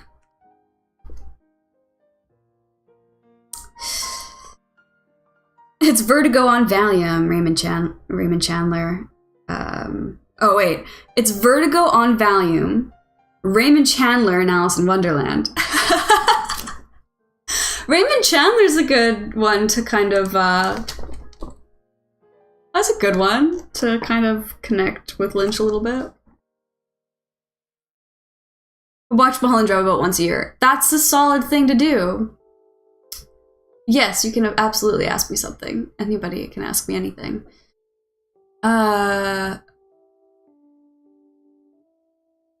I always think about that movie. It's the one I haven't seen. You haven't seen... Are you talking about Mulholland Drive or The Straight Story? Oh, you still haven't seen The Straight Story. I see. Sorry. And yeah, you watch Mulholland Drive at least once a year. Mm-hmm. Yeah. I haven't seen it in a few years. You know, I actually haven't watched it in a few years. And I've been... It's funny, I think that's why my opinion got, like, swayed. Like, I didn't, like, sway my opinion, but I was like, no, like, I think The True Romance is my favorite. Which, like, it's hard. My top 5 is very, interchangeable. But,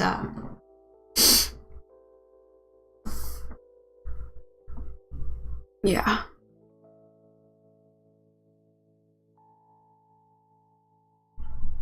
Yeah, I just, sorry, I just did. True Romance hasn't aged too well. What are you talking about? I think True Romance is still perfect. What's my favorite scene from Mulholland Drive?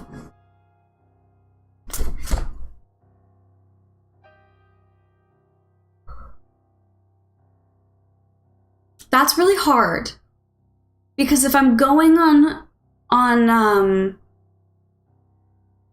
if I'm going on a beauty, if I'm going on like how I feel, I'm gonna go Club Silencio scene, and that's the turning point of the whole film. And I think I love when something feels like something, and you're going along in a book or a movie or whatever it might be, and you're like, oh, I get it, like I understand the characters, I'm going along this like road, this thing with people, and then a hard change switches the entire movie. They did it in Barton Fink too. I love that, and I love, because that's what happens in life. Life flips you over. Like, you don't always go on like a straight path for very long, and things can happen that can alter you or your guidance or wherever you were headed.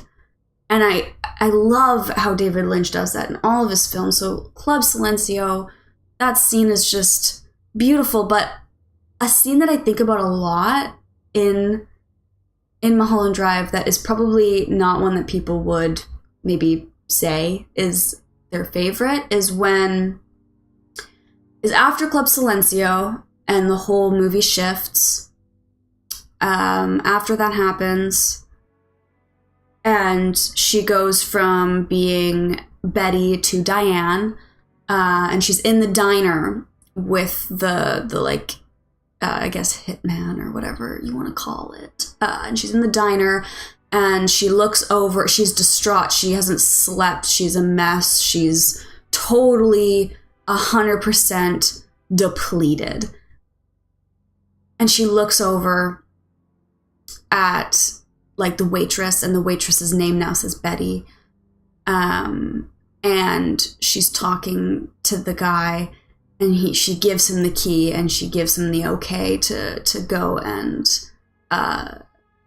take out the woman, Rita, or whatever. I think that scene with Naomi Watts, I think about a lot, and how she portrayed that scene with the emotion and the like, everything about it. I think about that specific scene from Mulholland Drive a lot. And I think it's because you're going through the whole movie, and she's such a light. She's so fluffy and happy and full of, she has bright eyes with rosy cheeks, but also rose-tinted glasses on, trying to make her way. And then the whole movie flips you over, and now she's this person, and she's kind of awful. And she's just gone. She's done. I love it. I think about that scene a lot. I've created your sketch artwork. I would love to see it. I don't know how you would show me. If you're able to send it to me on Instagram, I will show it on my stream. I'm so excited.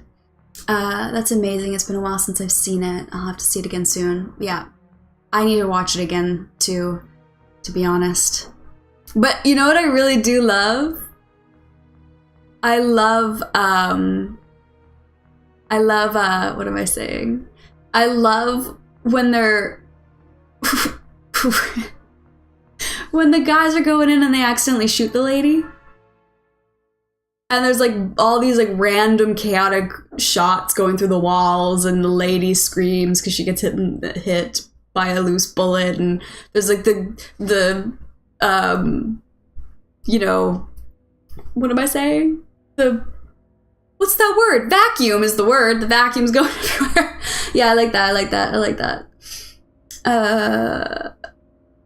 What are you guys all talking about? I still ride hard for true romance. Hell yeah. I'm not really... I either love Tarantino films or I hate them. So, it's kind of one of those. So sad right now. Rest in peace, David. Yes. The dream he tells her about is scary. The old hag in the diner. Lynch is so great at horror. Oh, I have a vacuum. I have to vacuum. Yeah. He's so good at doing horror within something that's not a horror. You don't get that very often. Like you get the change up. Like you can have a film change into a horror or whatever it might be. But he puts things that are so scary into things that don't actually have like horror elements. And I love it. I bought this thing, this Criterion, such a long time ago. I screamed, cried, threw up. So excited when I found it because it was a hard one to find. I'm gonna have to watch it tonight. I'm gonna be a disaster of a mess tonight when I watch this. It's gonna be disgusting. Yes, I remember that. Yeah, I love that scene too. That's funny. He uses humor really well in like such a weird way. Like things that he finds funny are so bonkers. Okay, I'm gonna read a little bit more because I feel kind of bad. People that are on my Twitch, they're also like, books, question mark? Yes, I have books. I'm so sorry. I just want to keep talking about Lynch in like every form. Okay. I just want to find that one thing that I found very funny. Oh, I think it's this one. I think I found it. Okay, so we're going to read a little bit more from Catching the Big Fish. Suffocating rubber clown suit. When I started meditating, I was filled with anxieties and fears. I felt a sense of depression and anger. I often took out this anger on my first wife. After I had been meditating for almost 2 weeks, she came to me and said, "What's going on?" I was quiet for a moment, but I finally said, "What do you mean?" And she said, "This anger, where did it go?" And I hadn't even realized that it had lifted. I call that depression and anger the suffocating rubber clown suit of negativity. It's suffocating, and that rubber stinks. But once you start meditating and diving within, the clown suit starts to dissolve. You finally realize how putrid was the stink. That's a weird sentence. You finally realize how putrid was the stink when it starts to go. Then when it dissolves, you have freedom. Anger and depression and sorrow are beautiful things in a story, but they're like poison to the filmmaker or artist.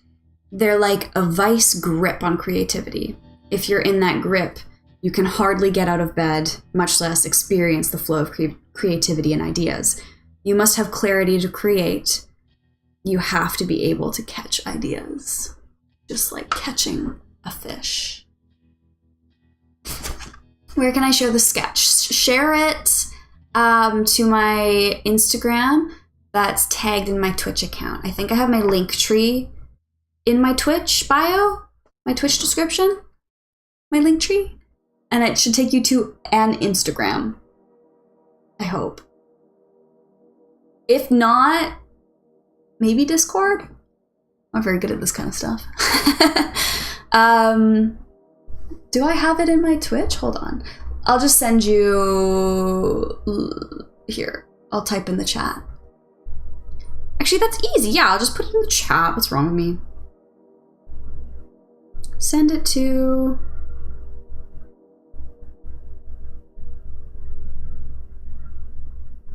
I just want to make sure that this is...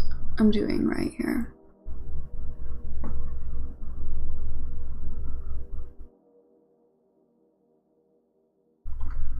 Okay, so it's...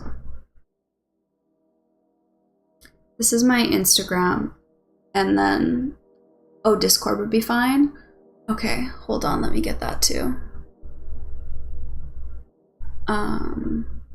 If you send me your Discord, if maybe you don't want to do that over the chat. Hold on, let me just open this up here. Ha ha ha. I'm not very good at any of this. It's this, and then it's yeah, do that. Hopefully that works. Hopefully that makes sense. Did that like go through? Or not? Why is nothing working?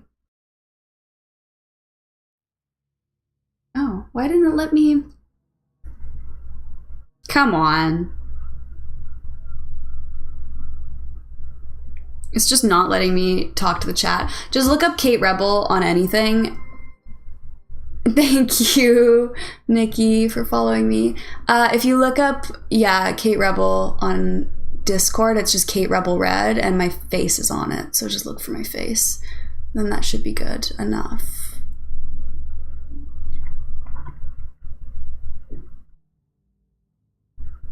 The Lynch passage. I felt. You got Discord? I do. I'm trying my best. I'm trying to use Discord more. Oh, thank you. Okay. Let me add you. 1 second. I'm such a... I feel like I have it on my thing, but maybe I don't. Let me add you.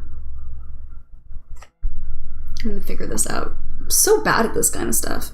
Wish I had it set up better, but...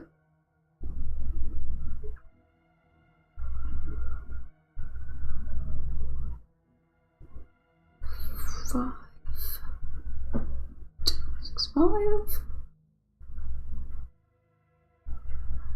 Okay, let me know if you get that. Hopefully I sent it right. Hopefully that makes sense to everybody. Yeah.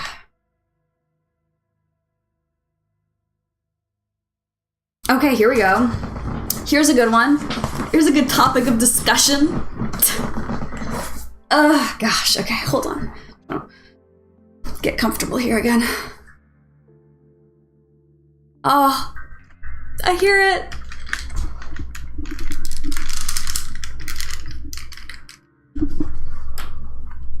Let me just dissociate while I listen to this with you.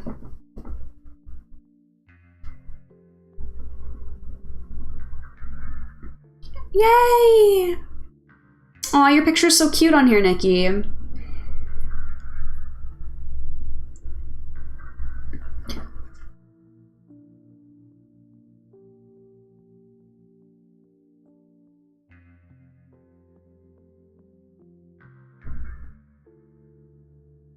Okay, I can't listen to that any longer. I feel like I'm killing you guys by having that playing. That's hard to listen to.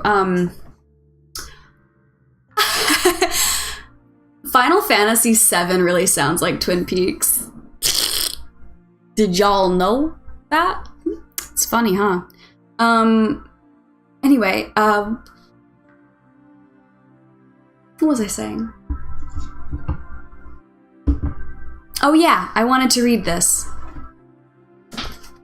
Drugs. Drugs.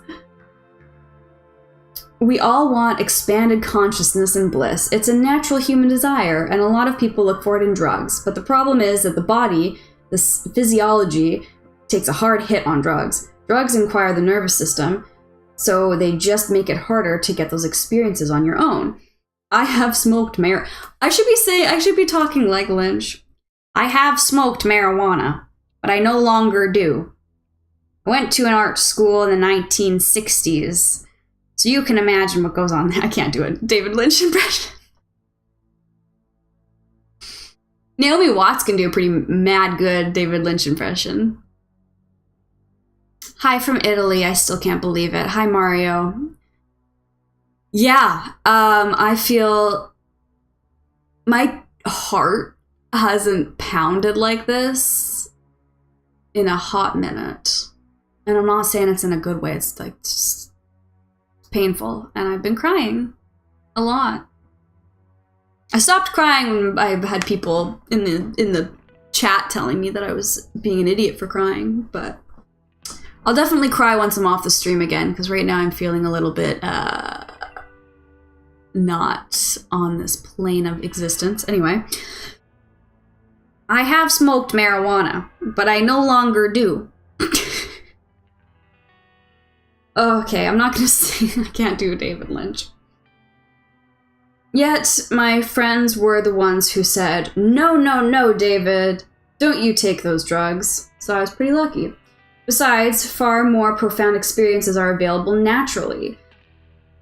When your consciousness starts expanding, those experiences are there. All those things can be seen It's just a matter of expanding that ball of consciousness. And the ball of consciousness can expand to be infinite and unbounded. It's totality. You can have totality. So all those experiences are there for you, whether the side effects, without the side effects of drugs. Thank you, David. See, David said no to drugs. We love it. All these years I felt like he was immortal. Yeah, me too. Me too. When the news came out in August, I think, and he spoke out and he said, I am dealing with like the emphysema and I'm COPD and all that. I'm not feeling very well. And he came out about that. I was like, I started to cry. I fully was crying because I thought that was it. And I kind of partially mourned him because I knew we wouldn't be getting anything much more from him at that point because he was so unwell. But he just seems immortal. And it's just like, what happened? Like,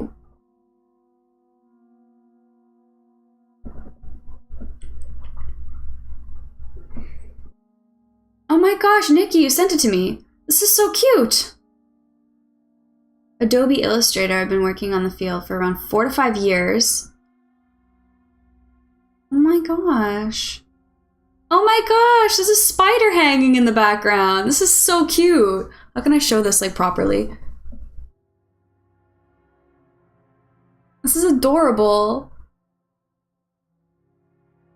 I like that you use your own like ideas and things for it. Like you didn't just like copy everything. I think that you have the right headset. That's so cute. I love it. I guess you have like your own style with everything. Did you make your picture on here? Did you draw that?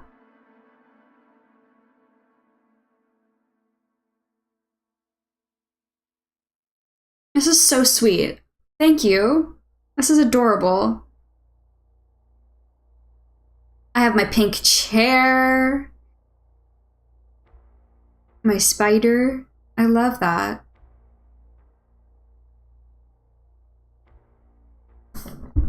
Thank you so much, Nikki. I appreciate that. That makes my day. I laid on my floor for hours today. I kid you guys not, this is what I was doing. I'm gonna show you. I was like walking around in circles sobbing. And I like went over and I like grabbed like my books from him. And I was like, I'm gonna go and I'm gonna go read these. I'm gonna go talk to people and read these. And then I just started sobbing and like, I was literally like fetaled on the floor. And then I would like stop and I put the books down and then I went and drank coffee and I just like paced in circles around like my kitchen and living room. I was like, I don't know what to do. I felt so, what is happening? What am I doing? This isn't real life right now. Like this is not real. And I felt like I was losing my mind. And I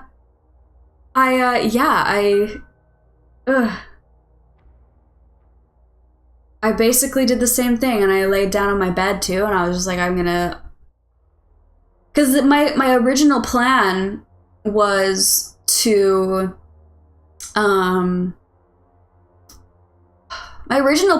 film some stuff, jump on here, play some games, be silly, edit some stuff, post some stuff. I was like, I can't make stuff today. I can't think. I can't not allow myself to cry. But yeah, this is very, very cute. Thank you, Nikki. I'm gonna treasure that. It makes me happy. Oh!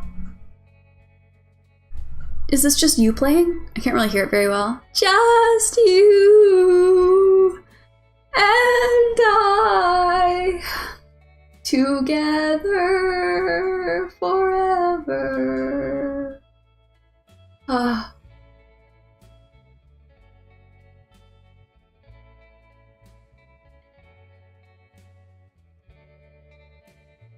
I don't know what I'm supposed to do. I don't know what any of us are supposed to do now. That's such a... I think I'm in like a shock period now.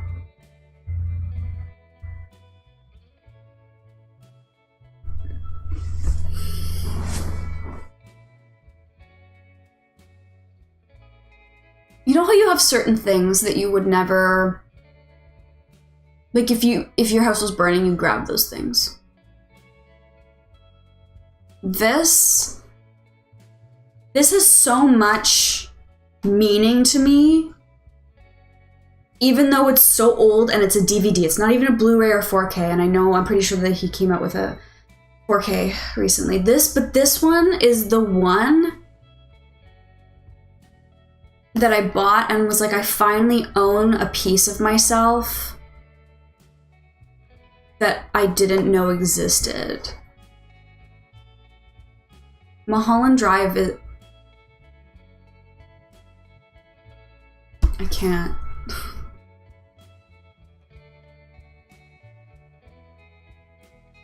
Watch one of his movies on the State for Eternity? Yes. I think so. Why did it have to be basically the same time that... Anyway, I can't talk about it. Anyway, let's go find... I'm gonna bring out another movie and I'm gonna see, because I think that the Eraserhead one has some cool stuff inside of it.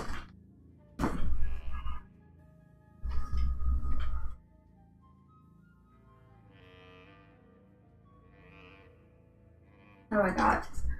Okay, so I don't think that the Lost Highway one does. Because it's just like a KL, right? It's KL? Yeah, KL.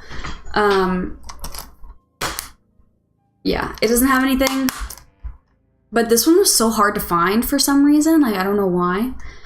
But my Eraserhead one, which was like $60, by the way. Freaking Criterion Collection. Yeah, this one's got a book in it.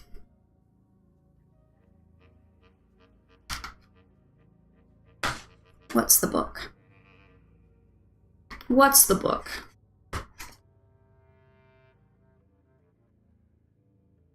I can't get it in the sleeve, man. Eraserhead.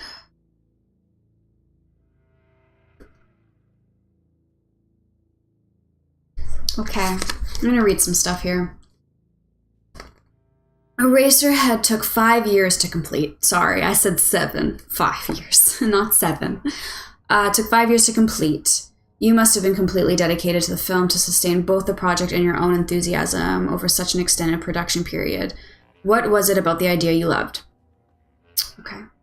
It was the world. In my mind, it was a world between a factory and a factory neighborhood. A little unknown, twisted, almost silent lost spot where little details and little torments existed, and people were struggling in darkness. They are living in those fringe lands, and they are people I really love. Henry is definitely one of those people. They kind of get lost in time. They're either working in a factory or fiddling with something or other. It's a world that's neither here nor there. It comes out of the air in Philadelphia. I always say it's my Philadelphia story. It just doesn't have Jimmy Stewart in it. I could be on the set at night and I would imagine the whole world around it. I imagined walking out and there were very few cars. There might be only one far away, but in the shadows, and very few people. And the lights in the windows would be really dim, and there would be no movement in the window, and the coffee shop would be empty except for one person who didn't speak properly. It was just like a mood. The life in that world, there was nothing like it. Things go so fast when you're making a movie that you're not able to give the world enough, what it deserves. It wants to be lived in a little bit. It's got so much to offer, and you're going just a little too fast. It's just sad. Yeah. Yeah.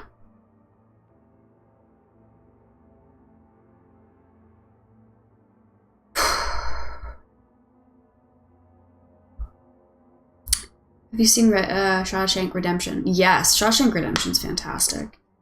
That's a really good movie. I've seen it a few times. Gut-wrenching, but definitely good. What's this part? When he reviewed Blue Velvet, novelist J.G. Ballard said that the film was like The Wizard of Oz, reshot with a script by Franz Kafka and decor by Francis Bacon.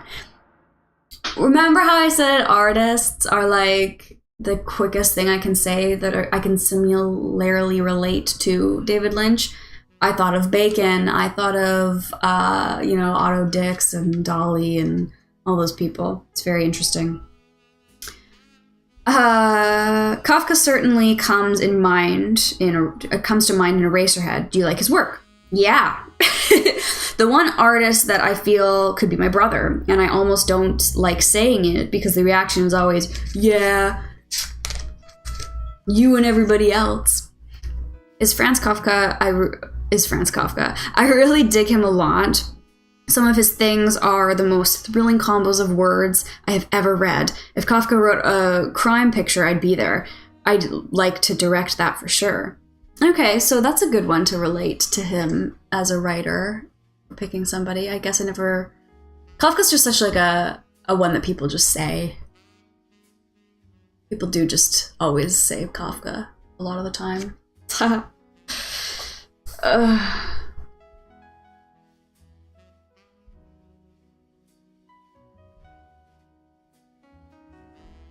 What is Kafka?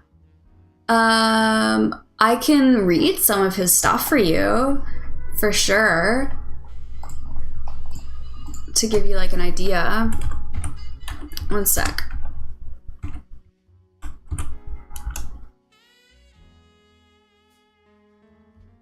He's very interesting for sure. Let me find a little thing about if I can.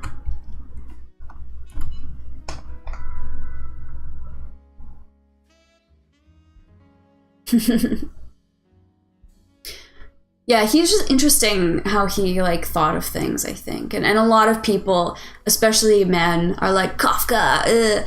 But I think like it's gotten kind of, he's definitely been taken out of context a lot with how people, I don't know how to explain it. It's kind of like when people say, I'm a David Lynch fan, and then they go, well, you're a pretentious ass. No, I'm not. I just recognize what good things are. Kafka. I think we ought to read only the kind of books that wound and stab us. And that's what I'm writing right now, because it's just what the world needs. The world needs real. You don't need a happy-go-lucky, hee-hee, everything's fine. Life hits you in the face. Life's splendor forever lies in wait about each one of us in all its fullness, but veiled from views deep down. I got a follower. Human colors. Thank you. Sorry, I had to check it. But veiled from view deep down, invisible far off, it is there, though not hostile, not reluctant, not deaf. If you summon it by the right word, by its right name, it will come. His writing was just very, very interesting. I feel like people would probably... wait, go back. I don't know if do people call him a philosopher? Probably not, but like, I feel like he was close to it, you know what I mean? He was a very interesting person. Yeah, he delved into the human emotional spectrum for sure. I get that, but yeah, I think he was a lot more than just like when you look him up, it's like he wrote novels. Like, no, there's a lot more to that. He was a genius. I don't know, and his concept of the world was very interesting. So definitely a good read if you want to read some of his stuff. It's interesting, I think.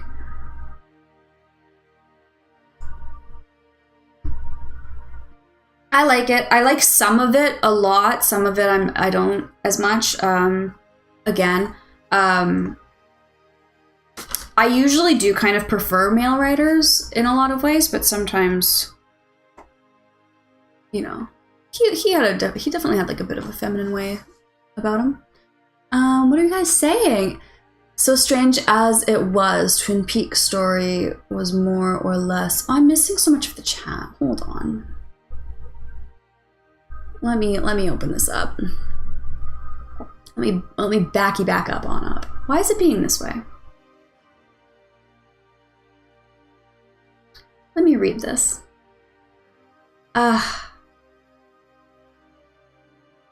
As strange as it was, Twin Peaks' story was more or less very straightforward. It was just told in an interesting, esoteric way, in the most esoteric way possible. Yes, Dr. Knapp, you're right. Not sure why I'm not focused. Hello? Yeah, the thing about Twin Peaks is it is kind of, I guess, it's one of his more basic ones. Okay, I didn't see my YouTube chat broke, so I'm just now seeing that you guys have been talking for a long time. My bad. I listened to the Kafka audiobooks, and the passage about the stuffy room and the trial made me feel like I was suffocating, felt like I was gonna have a panic attack. Yeah, he has a way. He has a way with his words, for sure. I love it. Some of it I don't as much jive with, but it's definitely important literature to read. I read The Trial on vacation at the beach. Weird juxtaposition. Yeah, you know, you're like vibing at the beach and you're like, yeah, let's just like read some like Kafka for some if not inspiration, a little bit of like a mind opener. Oh, okay, but you picked The Trial, so good luck with that. I'm so sorry to the people at YouTube. Oh my gosh, I missed so much stuff. Maybe I didn't. Maybe I only missed a few things. What's your eye on the duck scene? In anything? What do you mean? On the duck scene? I don't know what you mean. I guess I only missed that. I thought that there was more. I don't know what you're referring to, aspiring wannabe. Duck scene. My brain's not registering that right now. But I did want to say that I'm getting close to probably wrapping this up a little bit. But I wanted to just say a little bit more about David Lynch with my pile as I. You know what I'm gonna do, you guys? I'm gonna be right back, actually, because I have to do something very important that I've never. Oh my god, I've never done this. Hold on, I'm gonna be right back, and we're gonna end the stream on the perfect note. You guys don't even understand. I'm gonna be right back. Give me a second.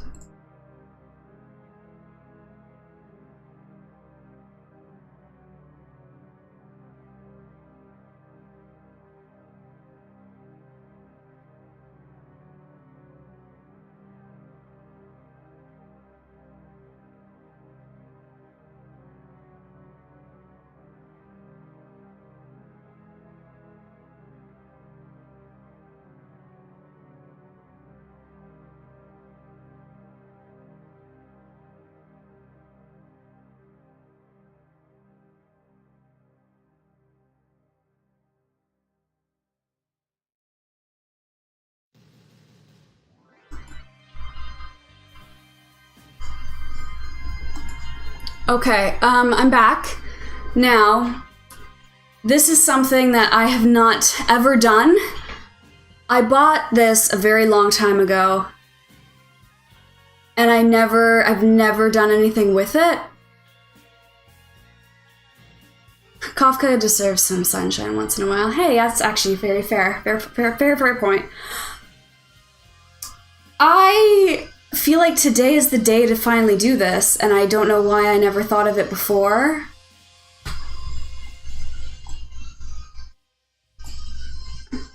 One second, that's like really loud.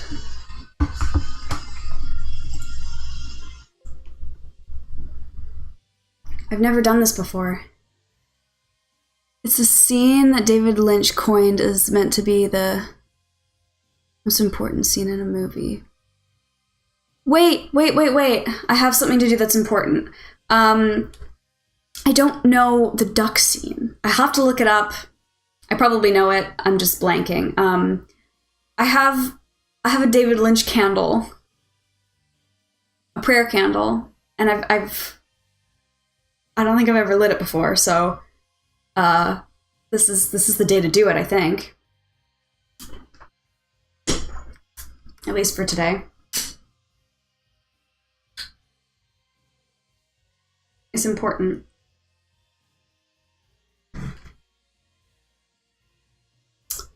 That gum you like is gonna come back in style. Yeah, I feel like this is perfect. I'm very happy. I've never lit this before. And I feel kind of... This is really sad, actually, now that I'm thinking about it. But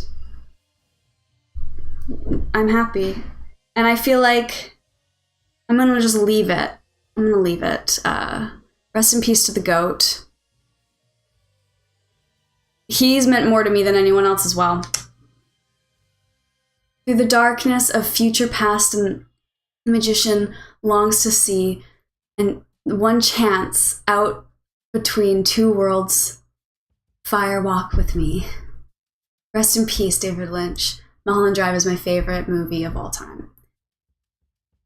That was a great idea, Kate. Thank you. I'm happy that I remembered that I had this. Mulholland Drive is my favorite movie of all time as well. I feel like I'm just like I'm not okay right now.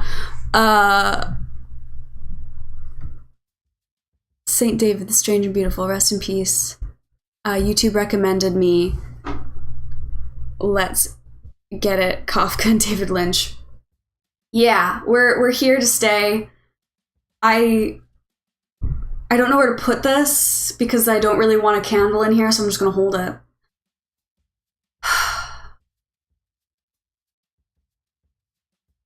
I've been crying a lot today, okay? And I'm being real with y'all. I'm not gonna be okay for a very long time, and I know you guys are gonna be seeing me on live streams and my videos and stuff, but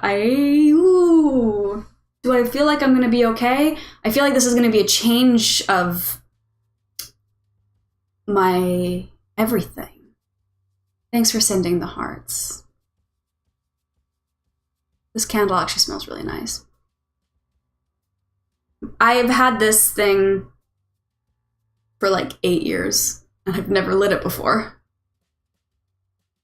It's meant to be. Meant to be. For today. I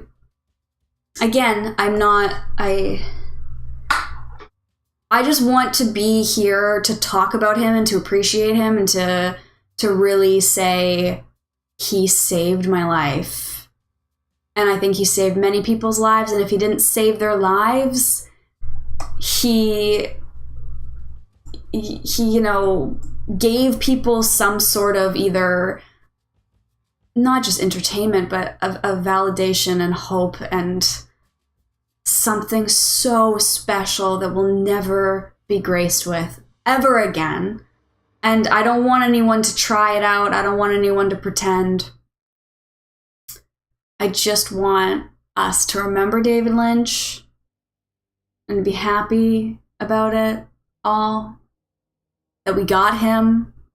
Thank God. I don't know who, and I'm being honest, I'm being so real, and it's probably going to sound stupid, but I don't know who I would be without him. And I know that that's like so crazy to say, maybe, but we're gonna put it on top of his movies and books. Look at that. It's like such a funny candle. So when I bought this, I went into this little store in Vancouver, and they had these candles, and one day it was like a little weird niche store with crystals and funny kind of things. Very haunted vibes, very creepy, weird vibes.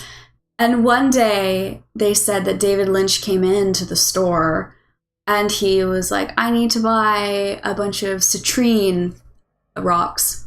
I think it was citrine. And they were like, okay, how many? And he was like, enough to fill my bathtub with. I need to take a charged bath with citrine rocks in it. Like, just so freaking crazy. So then they went and they were like talking to him and whatever, and he bought like a bunch of this stone for, you know, we got good witchy vibes in here. But anyway, they were like, well, we have to make him a candle. So then they made him a candle in commemoration for this weird day when he came in to buy a bunch of rocks from them. Like, okay, I love it. But yeah, it was funny because they had one of these and they're like, wow, nobody's bought this. Like, no one said anything. I'm like, well, he's my guy, so I'm buying it. I don't even care. It's like kind of a silly thing. I've always thought that this candle was silly, but thank you for following me so much. I appreciate that. I missed who it was.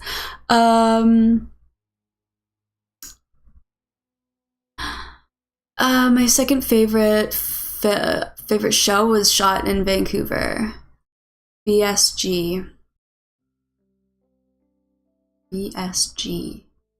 I don't know what that one is. I probably do, but it's funny to me how Canadians have adopted the California accent. Not all Canadians, just Vancouver. We're on the West Coast, baby. We're on the West Coast. Oh, Battlestar Galactica is BSG. Yes, sorry. Yeah, that's very true, huh? That's a good show. There's a lot of good shows. There's a lot of good ones. It's funny to me how, yeah, I bought a bunch of woody woodpeckers. And bought a bunch of woody woodpeckers. He was such a guy. And I think I have to remember, because I do a lot of weird stuff. But we all have to remember, like, do whatever makes you feel like you and what's, like, authentic to you. Like, the fact that he just walked into that store and went, give me all of your yellow citrine or whatever. I think that's what the stone was. It was, like, a yellow one that they told me about. Give it to me so I can bathe with it. Like, just be whoever you want to be. And I just love that. It's hilarious to me. So that's actually a pretty good David Lynch story that I have, I guess. Yeah. I feel so depleted right now. I feel so not okay. Hope that this looks okay on the camera. I guess I could check that. Yeah, sure. Cool.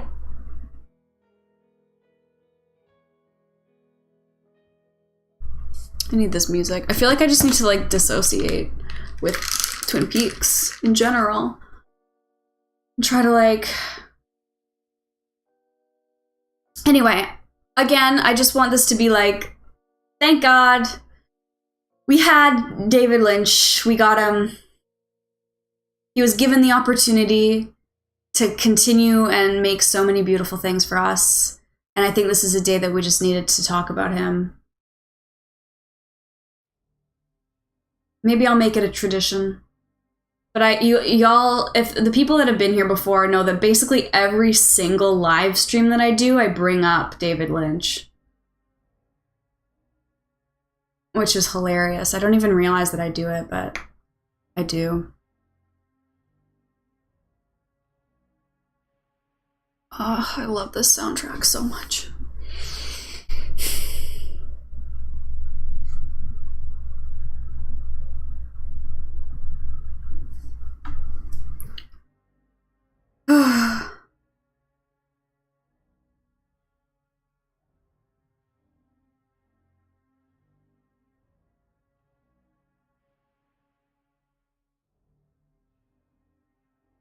I don't even know what I'm doing.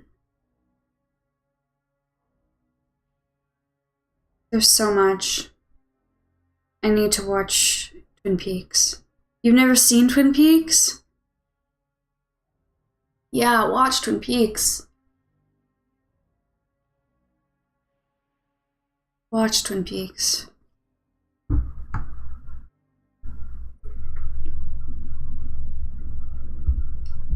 Please play before you leave. A YouTube clip? Or like music? Hold on. It's gonna take me a second to do this because it's on different platforms. I'm gonna make sure this is muted. Okay, yeah, it's muted. Yeah, okay. What? Copy. Okay, we'll try. Just give me a second.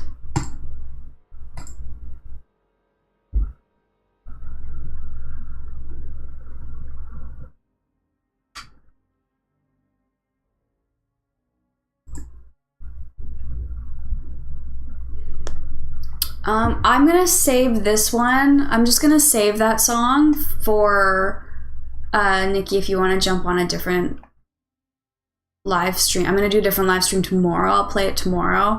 I just want to keep this just like for David Lynch. Like I'm trying to. I know we've kind of gone all over the place with some stuff, but I do really want to keep it with Lynch stuff. But I have it saved so I can play it during the next live stream. So next time you pop in, I will play the song for sure. I've always wanted to watch it.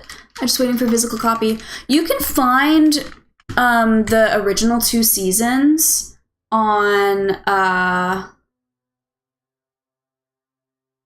you can find them like in lots of different thrift stores and things. I have a gold, like it's gold, Twin Peaks gold collection thing, and I bought it at Walmart when I was like 12 or something, so I don't think I was that young. But I remember I bought it like at Walmart and it was cheap, and now I see it at like lots of thrift stores and stuff. So you can definitely find that easily.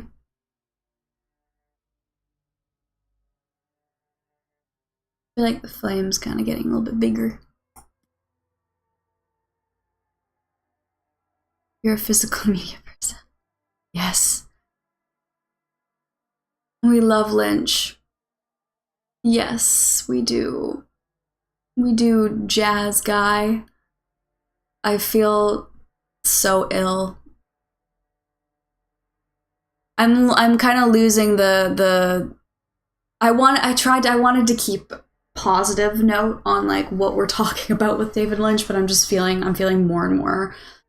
I think I'm almost done the stream because I need to go and like lay in silence and then watch some of his stuff and just try and like, you know, feel that out. But favorite Lynch movie is Mulholland Drive.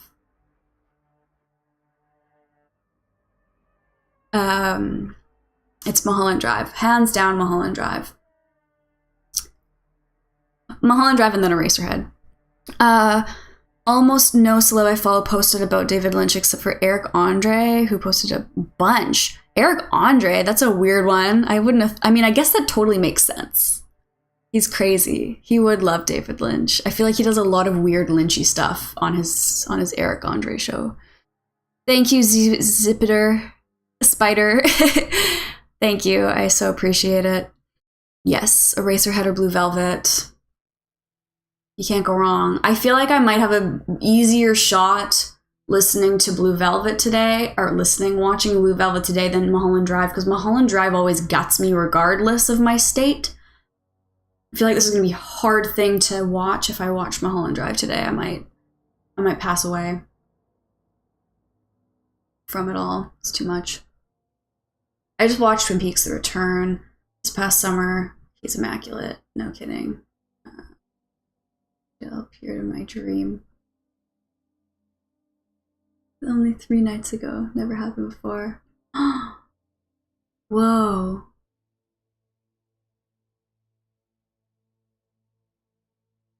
Oh. Yeah, I really liked the Twin Peaks: The Return. It was even better the second time I watched it.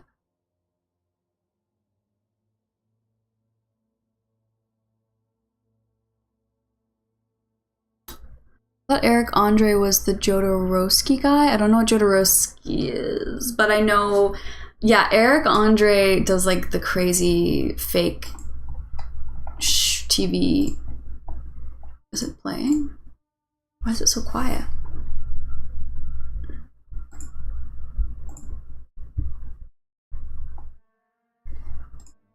Okay.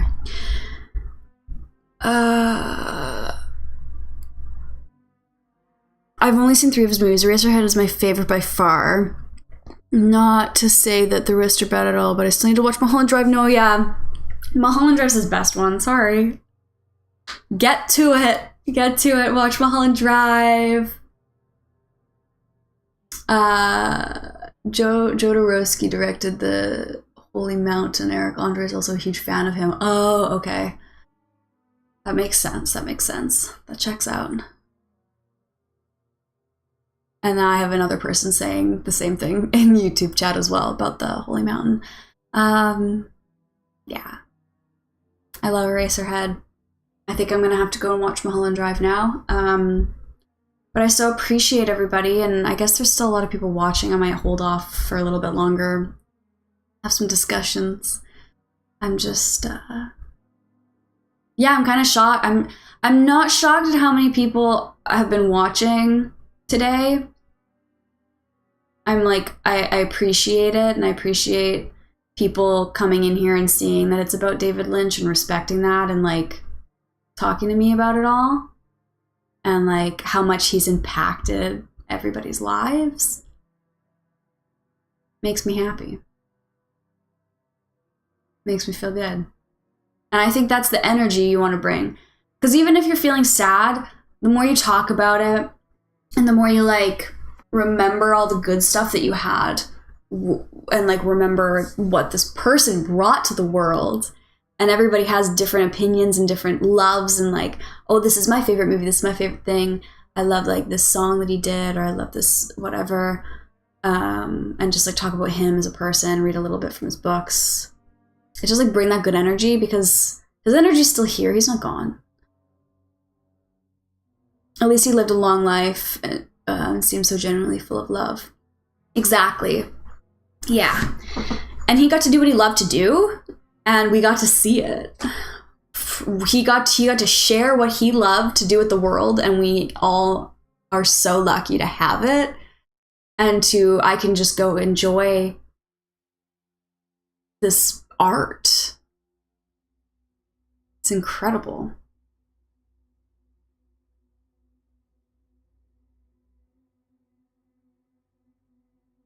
Yeah. Incredible. I think I'm gonna make a big old pot of coffee, and I'm gonna... I was stopping by because I saw it was a Lynch stream. Nice to meet you. Love wins always. Thank you so much, Tyler. Thank you for stopping by. And yeah, it's mostly just been a discussion.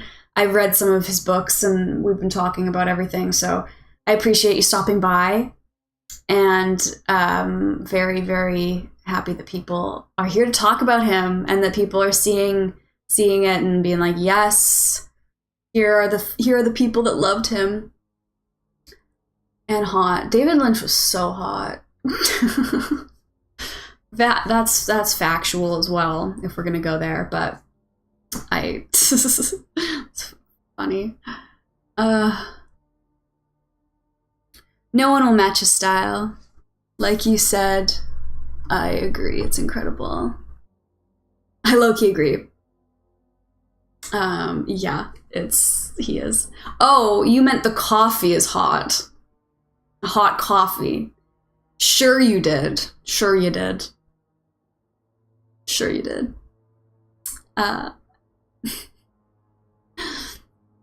Yeah, I don't want anyone to ever try to be David Lynch or try to like emulate or anything. I like when people do little tiny homages along the way to his work. I do like that. It's fun when I see it. But yeah, I guess I don't want anyone to ever try to copy it. You can't. I feel like even if someone tried to, you just can't, so it's fine. I could see you playing a character in a Lynch movie. Thanks. That was a goal for a long time. I did really want to do that. I kind of don't really do acting though anymore.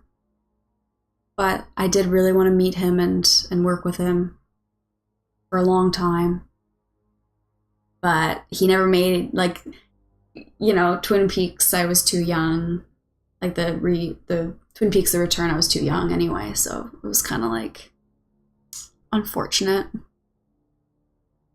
Is this real life? I know I always ask. I don't know what's real. Hey Kyle, do you like my candle? I remembered that I had this and I'd never lit it before and I thought today was the day.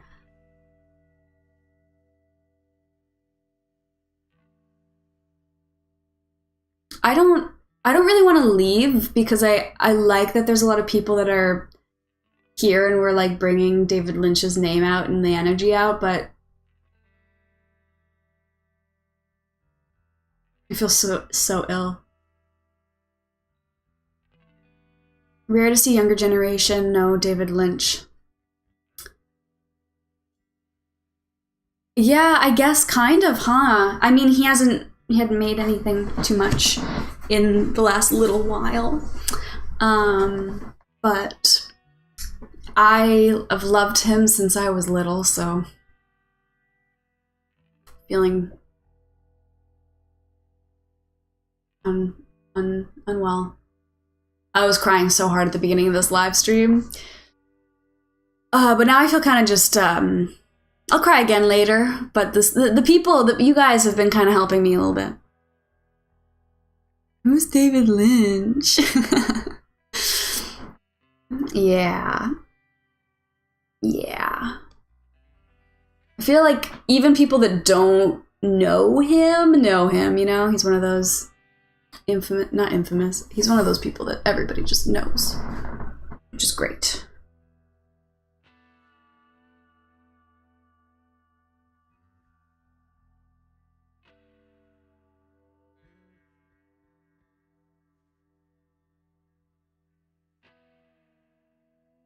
Yeah. I don't know. Everyone has their own style, and his was a once-in-a-century talent and style.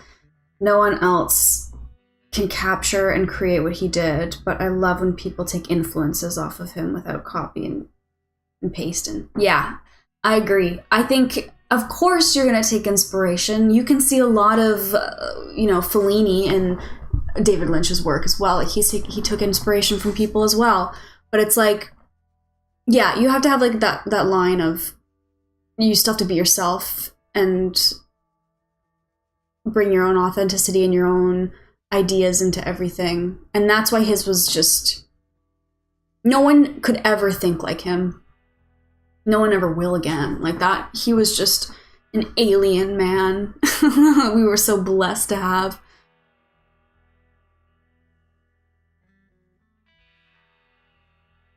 True to what you want to tell. Exactly. Rest in peace to one of the last real ones. Yes. Absolutely.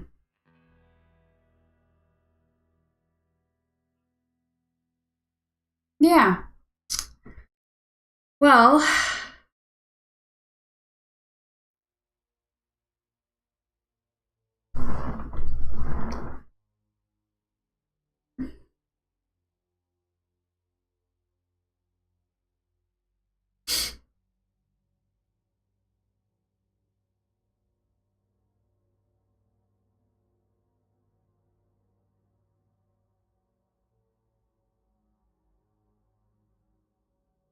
okay, sorry. I'm trying to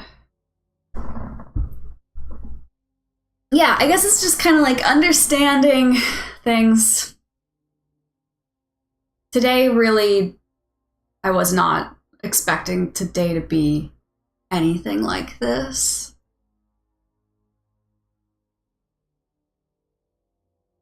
I was starting to get in like a positive rhythm with everything. And I think that's fine. And I think that this almost opens my mind in a few ways of like, okay, well, yes, do what you want to do, live your life, do exactly what you want to do, and be who you want to be, because you only live once. And even people like David Lynch who seem immortal, if we all die, it's just life. It's just what happens. And that's why I write about death so much, because, you know, kind of like preparing for it. And dying myself isn't as scary as other people dying. Like, I've lost so many people that I love that's way scarier to me. And then this happening is like, wow, who would have ever thought that David Lynch could leave us? This doesn't seem right or real. But yeah, just, you only live once, so continue doing exactly what you want to do, what you crave, what your soul needs to be fed with. And it'll benefit you. Obviously, like we read a little bit from his book, you gotta eat, you gotta survive, so you gotta work. And whether or not you get to do what you love when you work, well, with work, is a story in itself. But at least when you love something, you'll find time for it. And he did say that, so I agree, obviously. I'll be honest, other than Twin Peaks, I wasn't a huge fan, but cannot deny the impact that he made on cinema culture. Yeah, I think, like, that's the thing. He's David Lynch, you know? Like, whether you like it or not, you can still understand it, and the impact and the genius. Just like I was talking about how I respect and see Kubrick as a genius. With I've seen all of his films, and they're perfect, but I don't like them as much. Something about them gives me an icky feeling. We are all gonna die, Synecdoche. Dude, Synecdoche, however you say it, New York, with Philip Seymour Hoffman. I didn't think properly for weeks after watching that. I was like, okay, it's given solipsism, it's given nihilism, I don't know. That movie was rough. Kate, ever heard of Japanese death poems? There is an edited collection by Joel Hoffman that's real good. It's a tradition there to write a poem before you die as your final message. Oh, well, you better believe I'm going to be doing that before I die, if I get the chance. Maybe I'll write one in preparation. But that's brilliant. I would like to read a collection of people's death poems. I think that that's beautiful. That's a very interesting tradition to have. I like it.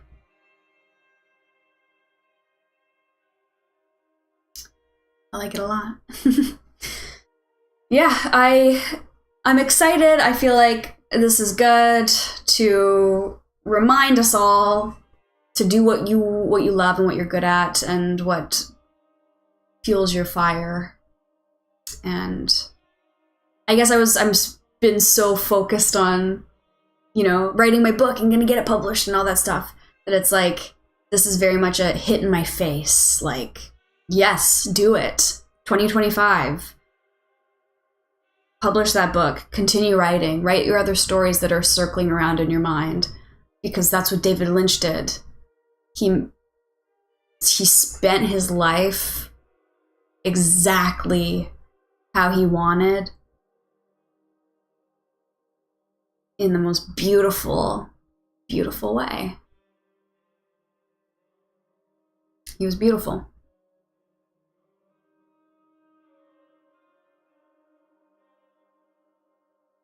Get a living will. Then if something happens, you're prepared. Yeah. That's true too. But also, sticking a little poem in my will is kind of great. And I like that idea. I'm gonna look up Japanese death poems though. I find that fascinating.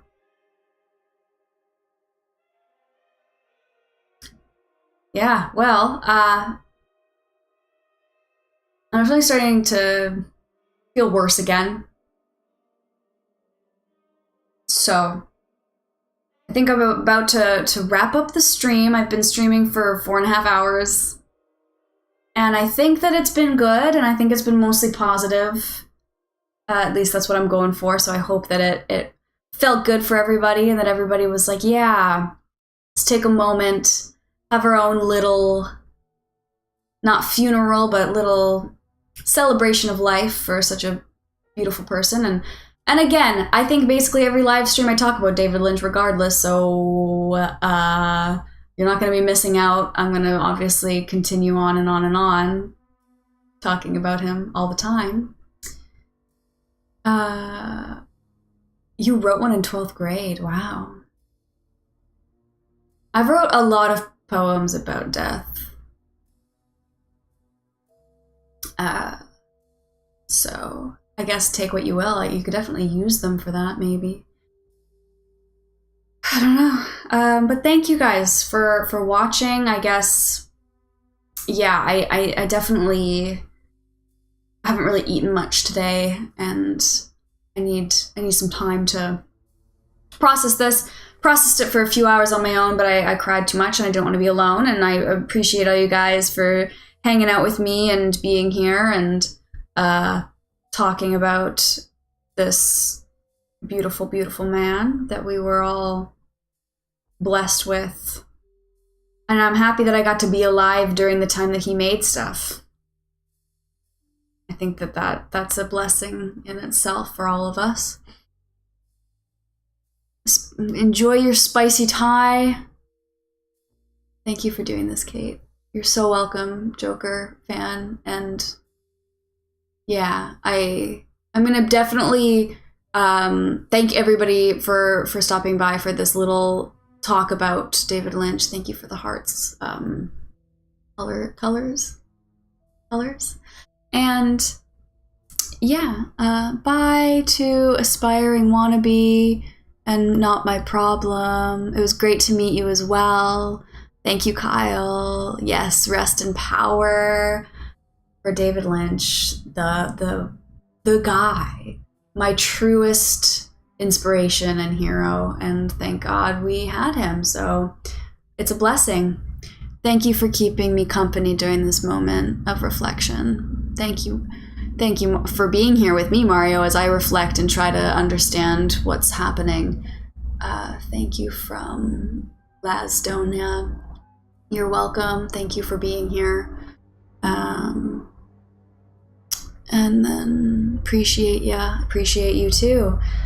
Yeah, to David Lynch. I'm gonna leave this candle going until it stops. And that's gonna be what I'm doing, and I have to remember to not turn the fans on or open any windows, and keep this flame going, and remember him and keep that flame in your heart. The little David Lynch flame. It'll never go away. We have him forever. So thank you guys, everybody. I'm Kate, and I'll see you guys next time, and we'll do more book chatting. We'll do more other stuff next time, and definitely stay tuned for my breakdown of Twin Peaks, which I'll be doing as well eventually. But let's have time for ourselves to reflect on everything, that we love in the world in general. And yeah, so this day's for David Lynch. Thank you guys. I will see you later. Peace.